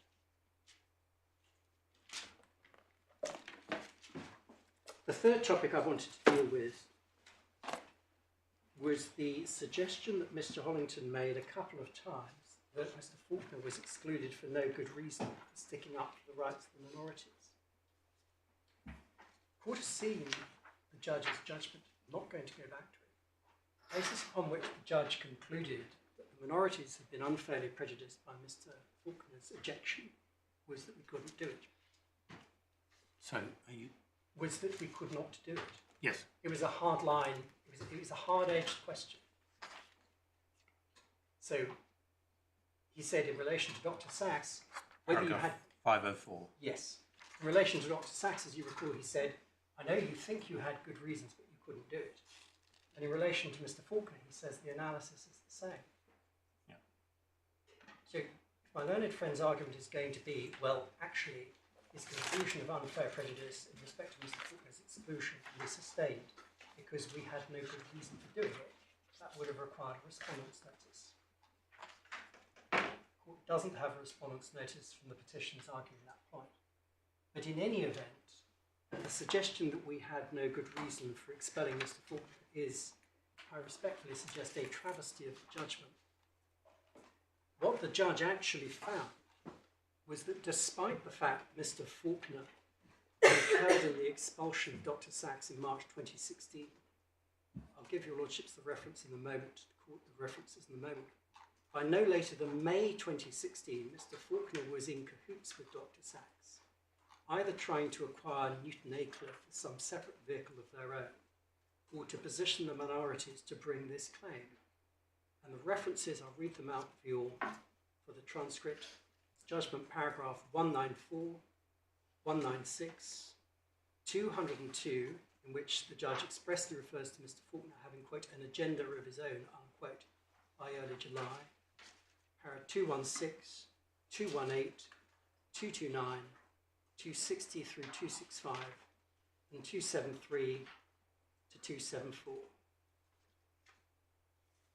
And the suggestion that significance was to be attributed to the various misrepresentations that were made to Mr. Faulkner by Mr. Boulder and Jackson didn't assume much significance, but that is the context against which those misrepresentations were made. Well, it's equally fair, though, isn't it, to point out that the judge rejected the suggestion, which was your argument, that Mr. Faulkner's behaviour justified his expulsion.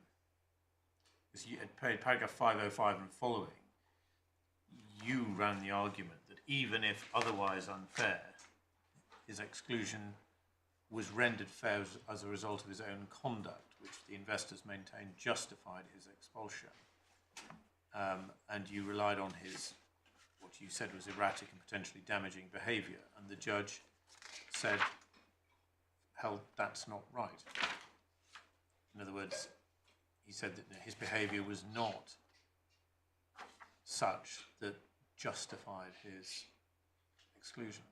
Well, I misread those paragraphs. I'm not, as I stand here, able to say absolutely affirmatively that that is an incorrect characterisation of what I said.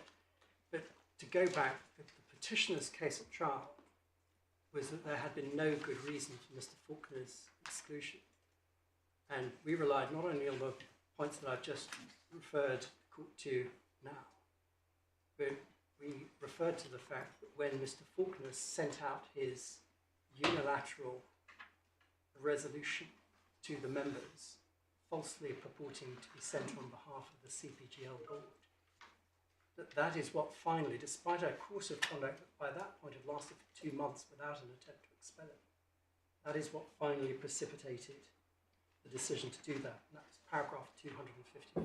I mean, the problem is that the judge answers the legal relevance of those matters in a different way, because he says that those actions of Mr. Faulkner were this is paragraph 510, ill-advised, but equally they were understandable in the febrile atmosphere in which he found himself. The question he then addresses is whether, even if the exclusion of Mr. Faulkner was unfair, which he's found it was because it broke the constitutional balance, as he put it, which we know the arguments on.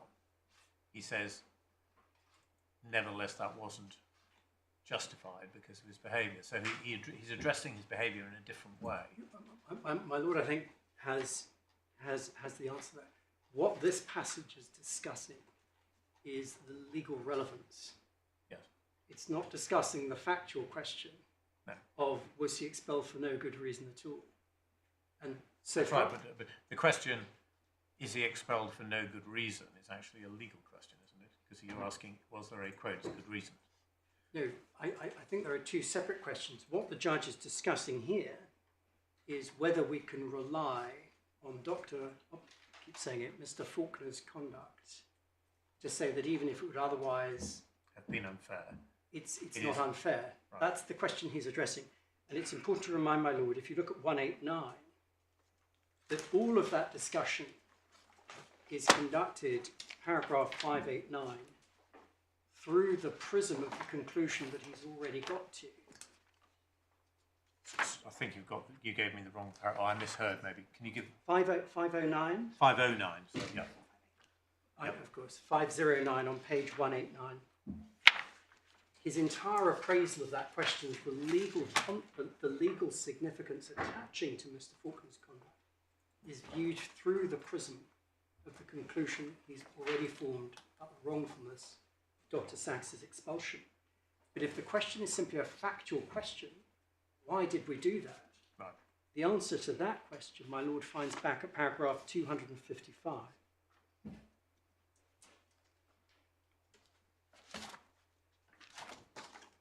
Bundle page 137, and you may remember I showed you, this is the passage dealing with the circular that Mr. Faulkner sent out. And at paragraph 255, you can see the judge summarises the evidence he had from us about that last 4 lines. When asked about the decision finally to remove Faulkner as a director, Bolger recalled that the decision, quote, was taken about 5 minutes after we received the email that he sent to the minority investors purporting to come from the board of the company. So, as a matter of fact, he accepts our explanation of why we did it, but he discounts my legal submission as to the relevance of that, or otherwise to the question of unfair prejudice. I mean, the previous sentence may help you too, I suppose. For Ms. McDermott and Mr. Bolger, Mr. Faulkner seem to be erecting obstacles in the way of an exercise which was obviously in the interests of the company and indeed essential to the group's continued operations. So it seems to be accepted that Mr. Faulkner's activities were seen as erecting obstacles in something that was obviously in the interests of the group and essential to the group's continued operations. Yes, and in that context, my Lordship also notes paragraph 254 above, which is there was real urgency attaching to this equity raise because the company was quite literally on the brink of being unable to meet its payroll. And the exercise ended up going down to the wire with us being able to raise the money on the Wednesday ahead of a deadline for the payroll on the Friday. May it just be helpful to show your lordships to show the court the relevant document in relation to that very quickly. Yes. Yes, so it's in the supplemental bundle, volume 2, tab 52.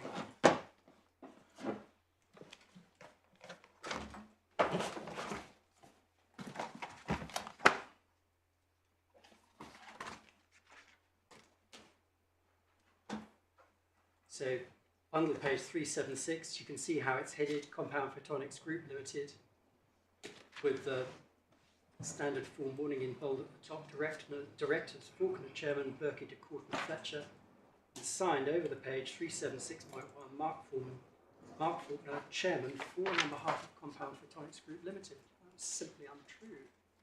I mean, it's the most egregious breach of good corporate governance. So the suggestion that Mr. Faulkner was expelled for no good reason, first of all, isn't the subject of any respondents' letters. Second, sorry, forgive me, I'm just catching up with you. I'm sorry. It's my fault. Page 376. 376.1. 376 and then 376.1. Breaches of corporate governance are outrageous, are they? Well, there is, I understand the barb that your lordship has thrown at me. I certainly put it to Mr. Faulkner in cross-examination. This was dishonest. And which passage on 3761?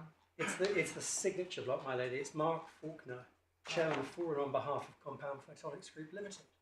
Company solicitors advised that this shouldn't be done. None of the other directors knew he was going to do it. And he sent it round to all the minority shareholders, purporting to be a company document. The fourth thing I was going to talk about was the suggestion that this court should draw adverse inferences. My learned friend isn't pursuing that. I'm not going to. I will just say one thing. I took the court to Skykick in my opening submissions to make the point that bad faith is akin to an allegation of fraud. The short answer on the substance to this point is if you were to trouble to look at the petition, there is no allegation anywhere in it that Mr. Abramovich, Dr. Abramov, or Dr. Frilov personally acted with a bad faith state of mind. And in those circumstances, it wasn't even open to the trial judge to make these serious findings adverse to them.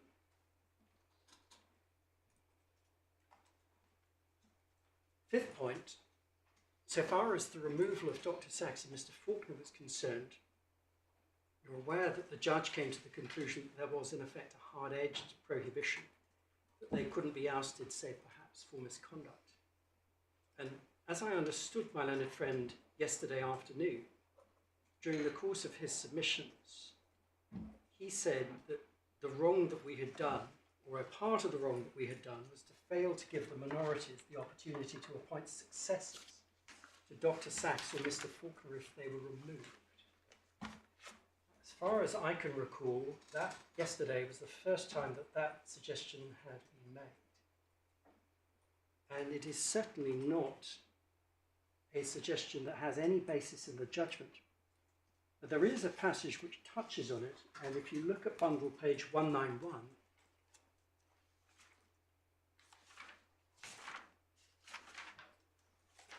on that page, I showed you in original submissions paras 519, 520, and 521. And this was on the slightly intricate question of the allegation that the minorities had been unfairly prejudiced by the appointment of a whole load of new directors after Mr. Faulkner was expelled by board resolution. And I made the point to you that that claim was put two ways, one of which was on the basis of Article 14.2, which said Dr. Sachs and Mr. Faulkner have to consent if that's to be done. And if you look at the way that the judge deals with that question here, I'm afraid I've forgotten which paragraph. I'm sorry, it's 519 and 520 are the main ones. Yeah. And you can see the submission that's made at 519 and what the judge says at 520. This seems to be suggesting that properly construed, the Constitution required the minorities at least to be consulted about replacement directors, yet that submission was also undeveloped and gives rise to interesting and difficult questions. Well, in a way, it's similar to the failure to consult point. How, why, Yeah. how, etc. And then at 521, we at some stage we looked at this, didn't we, Yes, to see how the judge took that. yes, He used that to bolster his constitutional settlement. exactly right, but not exactly indeed right. that. So he's, in fact, my lady's exactly right. So what he does is he says, well, 14.2 doesn't have any answers to this question. And therefore, And from that, it must follow they were irremovable. And my lady's point about failure to consult is picked up by a similar point in paragraph 417.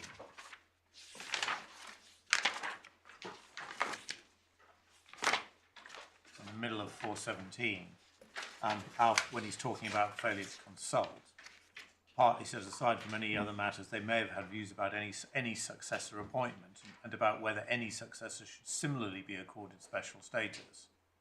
In other words, as far as I can read that, he recognised that that was sort of not set in the contract. It was all just sort of up for grabs. I think that's my lady's point, isn't it? Yeah. And this rather goes back to the point that I was making at the beginning of this reply in relation to the concept of legitimate expectations and consultation. Where you have a company framework and articles, and the relationship is a relationship between shareholders, the articles are what prescribe the consultation obligation. To superimpose on top of those articles obligations to consult that aren't there is, we respectfully suggest, inappropriate. And you say the good faith clause doesn't fill that gap? It doesn't sort of, you can't, I think one of the sort of flavour you get from Yang saying is if you have a bit of an agreement that in that case was very skeletal, couldn't fill all the eventualities, couldn't provide for all the eventualities, but you imply a duty of good faith so that people in effect can plug some of the gaps. I mean, here you've got an express provision of good faith which requires the parties at least to engage about plugging the gaps in the documents. Again, it comes back to the foundational point of this concept of fidelity to the bargain.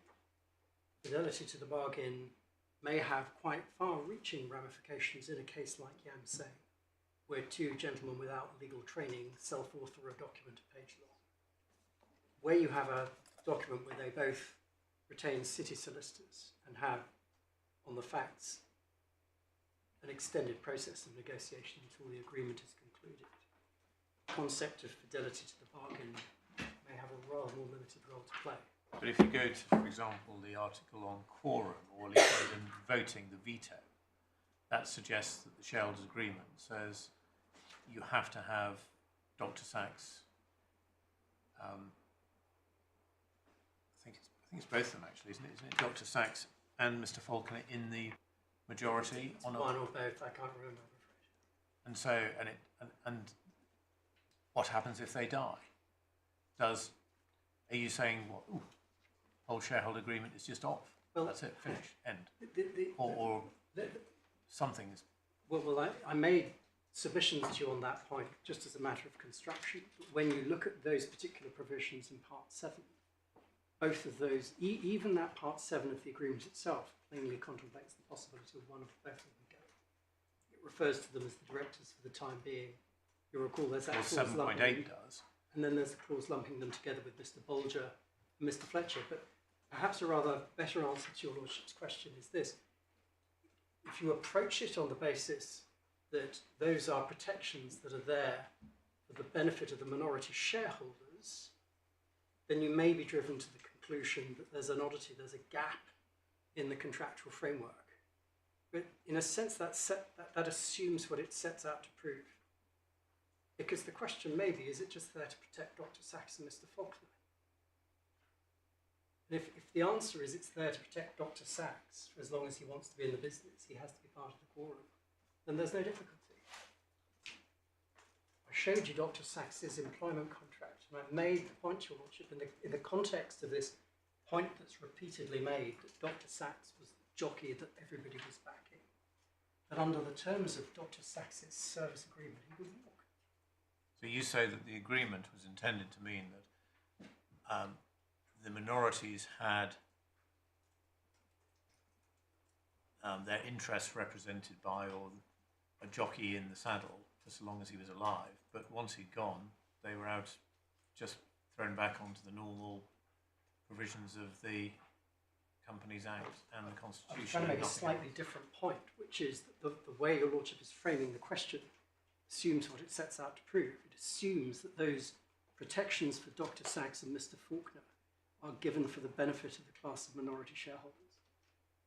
Another approach to that is to say those protections are given to Dr. Sachs and Mr. Faulkner for the sake of Dr. Sachs and Mr. Faulkner. And the point is rightly made, you know, we talk about the minorities as some homogenous group of individuals. It's entirely suppositional. So there may be an oddity, you know, God forbid Dr. Sachs dies whilst he's in the saddle. So there's no longer a person with that entitlement to quorum.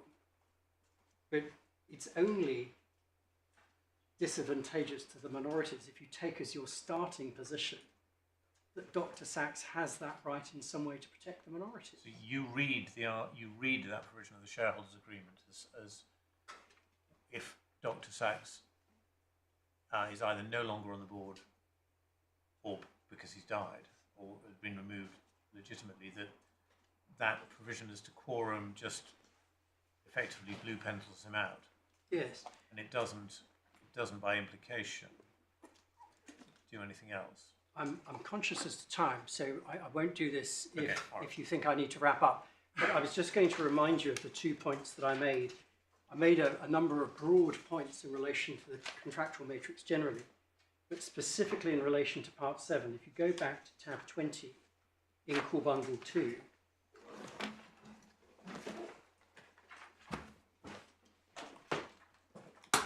and turn up, first of all, page 547. So on 547, 7.13, for example, is the qualification to majority. They both have to be in the majority. 7.8 is the quorum provision. And I drew the court's attention to the words in parentheses in the second line, insofar as they each remain a director. And then back over the page, bundle page 546, the second textual point that I made is when you look at clause 7.4, as at the date of this agreement, the directors are Sachs, Faulkner, Bolger, Fletcher and Lind. I made 2 points. First of all, if they have an entrenched right, the words as at the date of this agreement are odd. And secondly, it's passing odd to lump Mr. Faulkner and Dr. Sachs together with Mr. Bolger and Mr. Fletcher, given that everybody accepts that Mr. Bolger and Mr. Fletcher can be removed.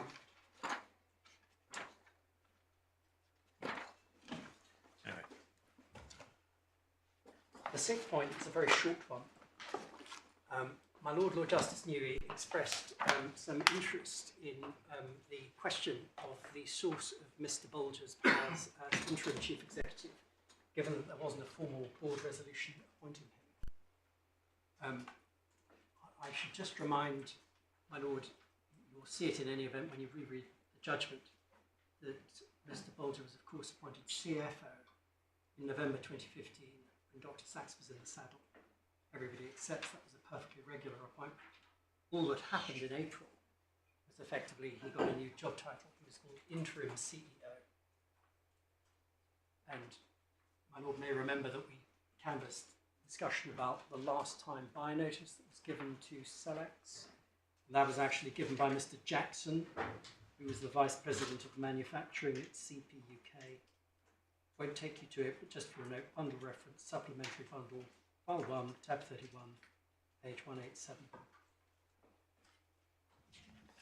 I think the final point that I wanted to make, unless I'm out of time, entirely in your hands. I'm hopeful that in a sense there's a little bit more time to play with, A, because you built in 30 minutes leeway, B, because Mr. Hollington won't in the event need 30 minutes to reply on the respondent status.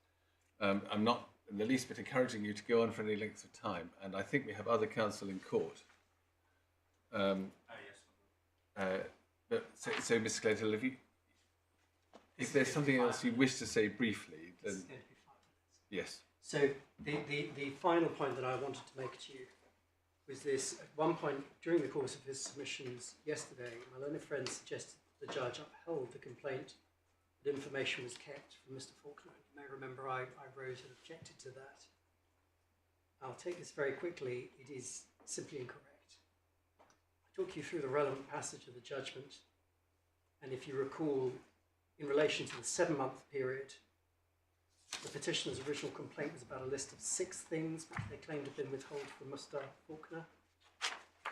I made the point that the judge found that Mr. Faulkner was in fact aware of 5 of those 6 things. It's paragraphs 444 to 448 of the judgment. That is precisely why he then went on to reformulate this complaint as a complaint about Mr. Faulkner not being given an active role. The one complaint which his lordship sustained was that we did withhold from Mr. Faulkner information about the discussions about the possible Carr merger. And I mentioned to you, I'll just give you the reference, in our skeleton argument we dealt with it, we gave an answer on that. Paragraph 37, core bundle, tab 3, pages 49 to 50. Mr. Hollington hasn't addressed any submissions to you about that. And in any event, his lordship found that even that was simply an aspect of the more general problem of breakdown in corporate governance. I apologise for trespassing on the court's time. Unless there's anything further, those are my submissions. Thank you very much. Simply this. You said 8 points, and I've only written down 7. I knew that would happen. You haven't missed anything. I'm a new road. Thank you. All right, so it's 7 points. Thank you. Well, with your lordship's, Yeah, I do. Yes. it's not actually in reply on the respondent's notice. It's just on one discrete point as to whether they have included in their appeal a challenge to the finding of prejudice. Yes. My learned friend referred to ground 5 of his ground of appeal, which are core 1, tab 1, page 21.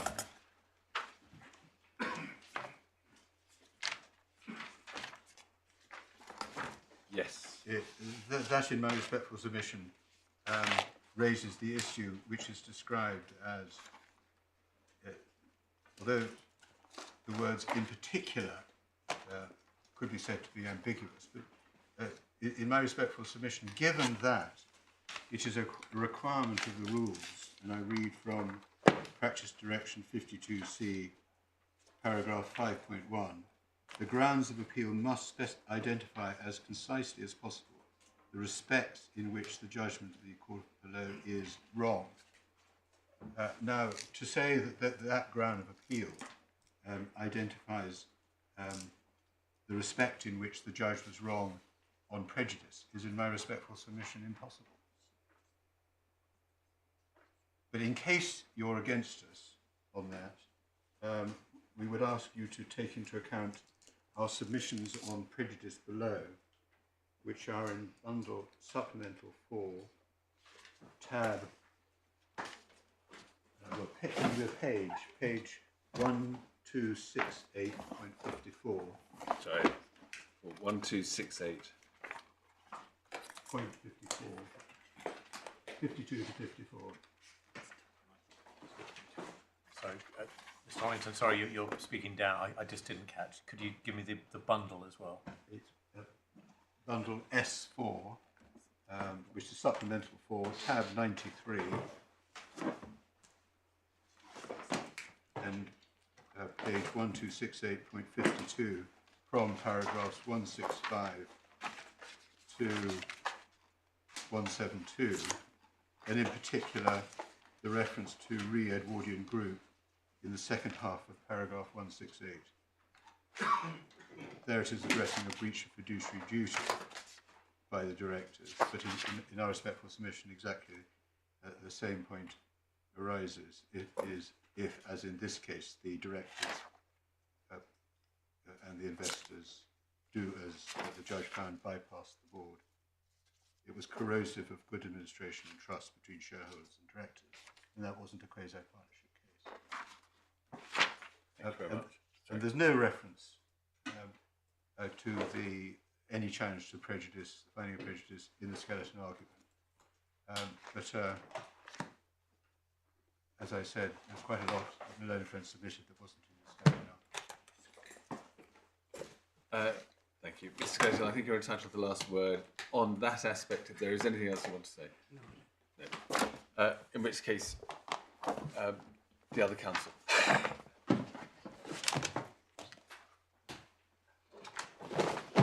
May I slip into the middle? Yeah.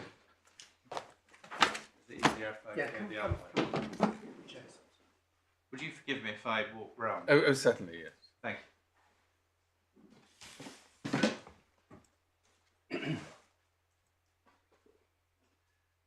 My lords, my lady, I appear on behalf of the second appellant.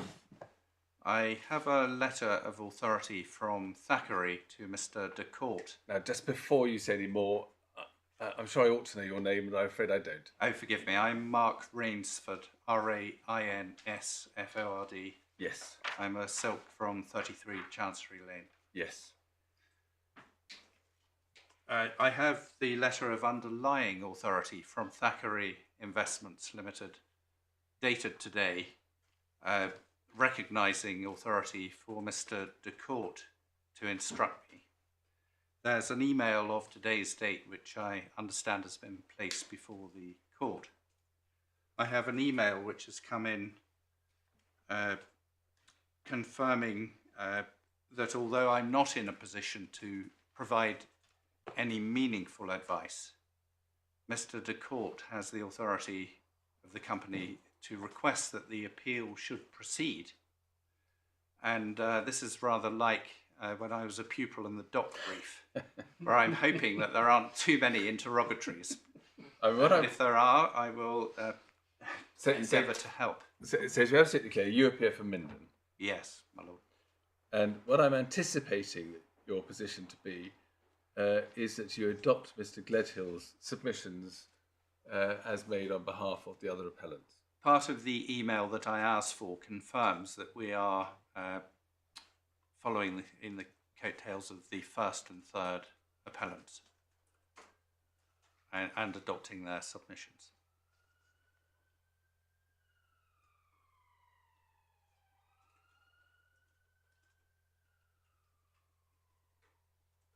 Yes. If there are any matters which need to be covered, I'm very happy to go and get the necessary documentation or authorities. Mr. Hollington. Could I have 2 minutes to take instructions, or 5 minutes? Yes. You'll rise for 5 minutes. Right.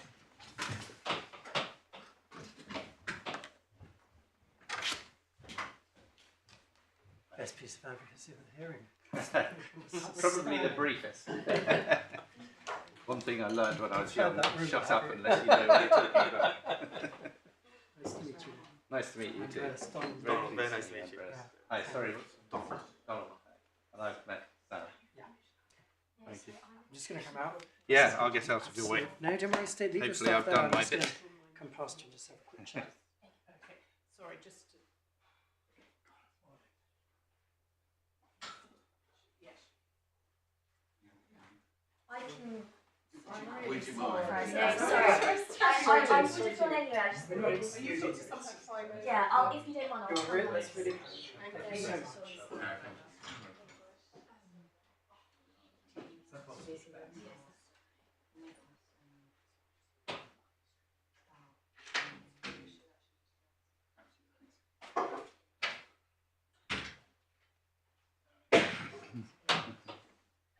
Thanks, Judy.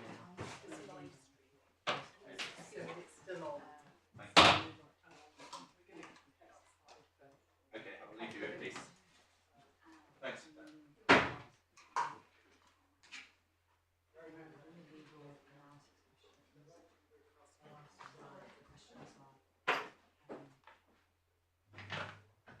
What if someone came to what if this is manager?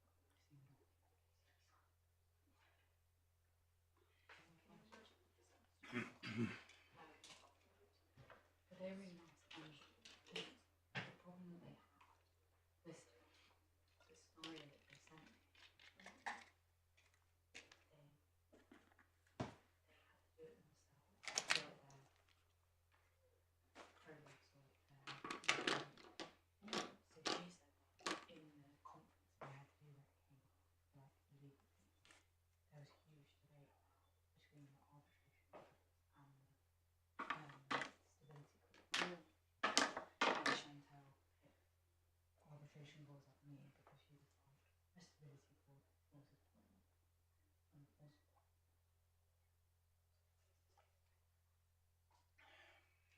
Subject to what regard can clause in contract which limits a sovereign state's power to change their law.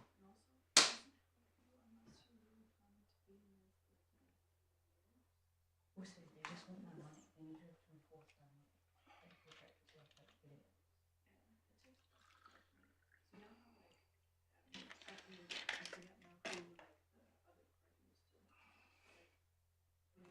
It's the made. It's like the made-up state. That's like just come out of like a foreign military dictatorship.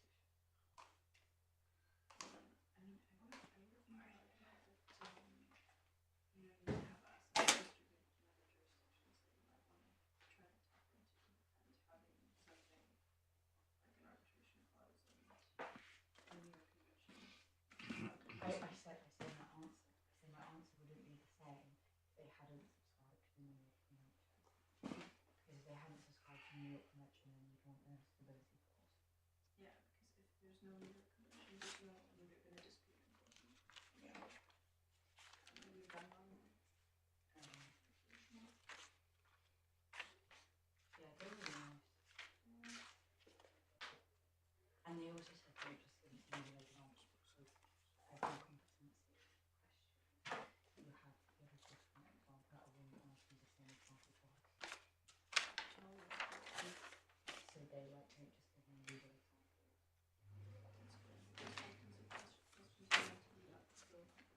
Yeah.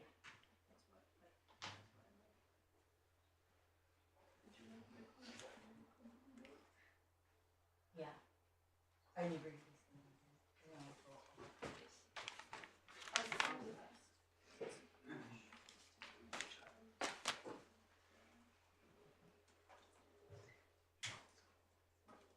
You decide. Shall I come to you? you? Thanks.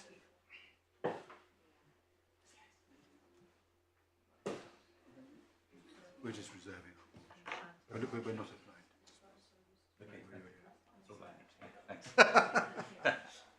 need to know. Thanks. I'll give that way. So do you expect to finish today? Oh, I was hoping we had just finished. Oh, okay. So will there be any more to be said at all? No, this is purely a question.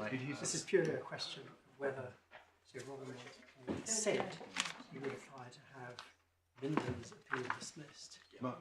because no one was here to speak to it. I have to say, I don't even understand how that works. So you turn up, you say, not what he said. So there we go. I might ask them to say something that might facilitate the granting of a licence. Yeah. Because there must be a derogation for legal advice. Oh, but there's no, there's no, but, okay, so just to help you, understanding of how the sanctions work, sanctions don't prevent the maintenance or pursuit of legal proceedings by a sanctioned entity. Okay. The only thing that they affect is the ability of the sanctioned entity to pay for legal advice. The relevant treasury body, which is the Insolvency, I think we are, can grant a licence for payment of fees. So it's not a question. No, it's not a question for the court. It's nothing to do with the court. No, it's just sometimes if the court say it was helpful. And All right. yeah. Quite. Okay.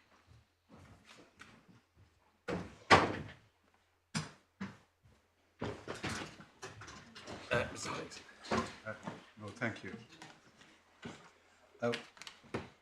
We regard the situation as most unsatisfactory. We reserve our position, but we don't apply to dismiss the appeal now, so far as my knowledge is concerned. Yeah. We understand that Mr. Rainsford is instructed by way of direct access. We know that Alan Newey came off the record because of sanctions against Mr. Abramovich.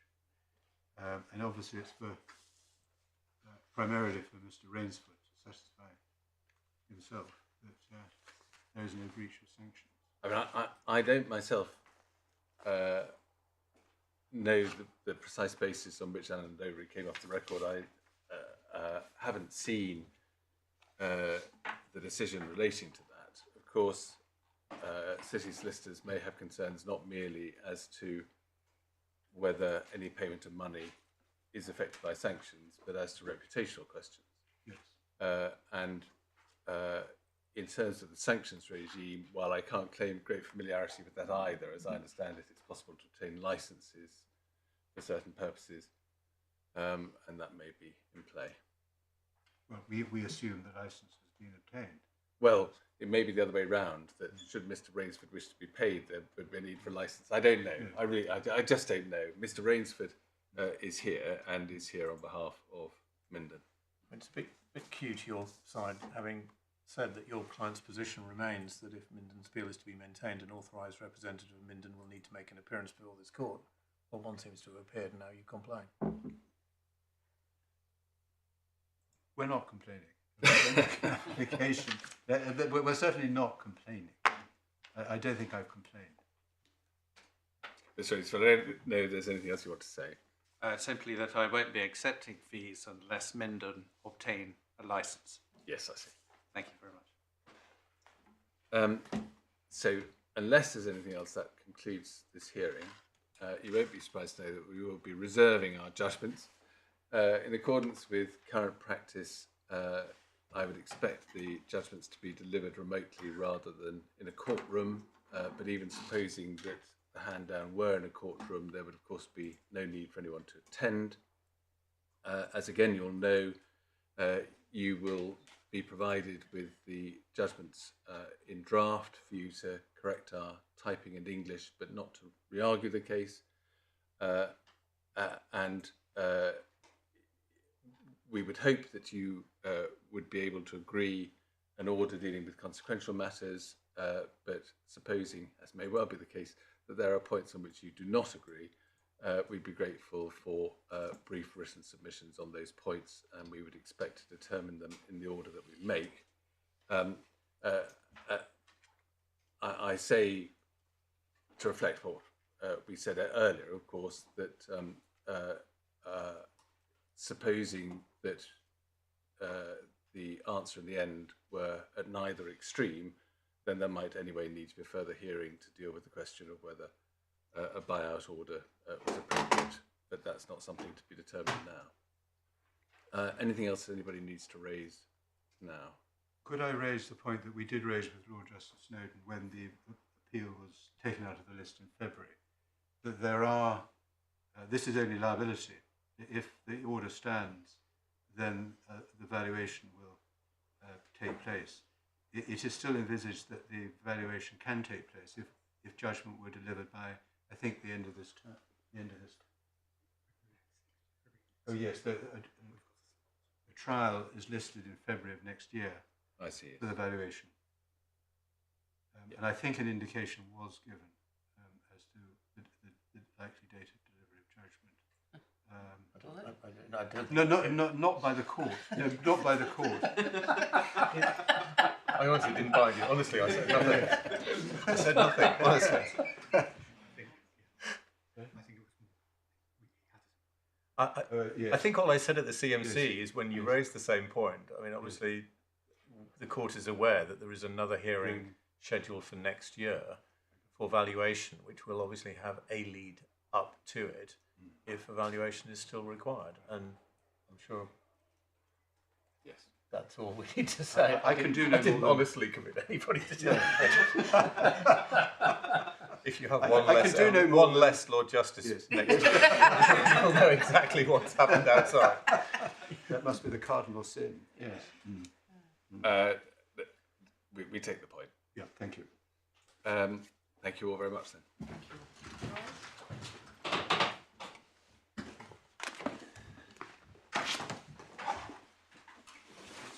No, thank you. Well, thank you very much.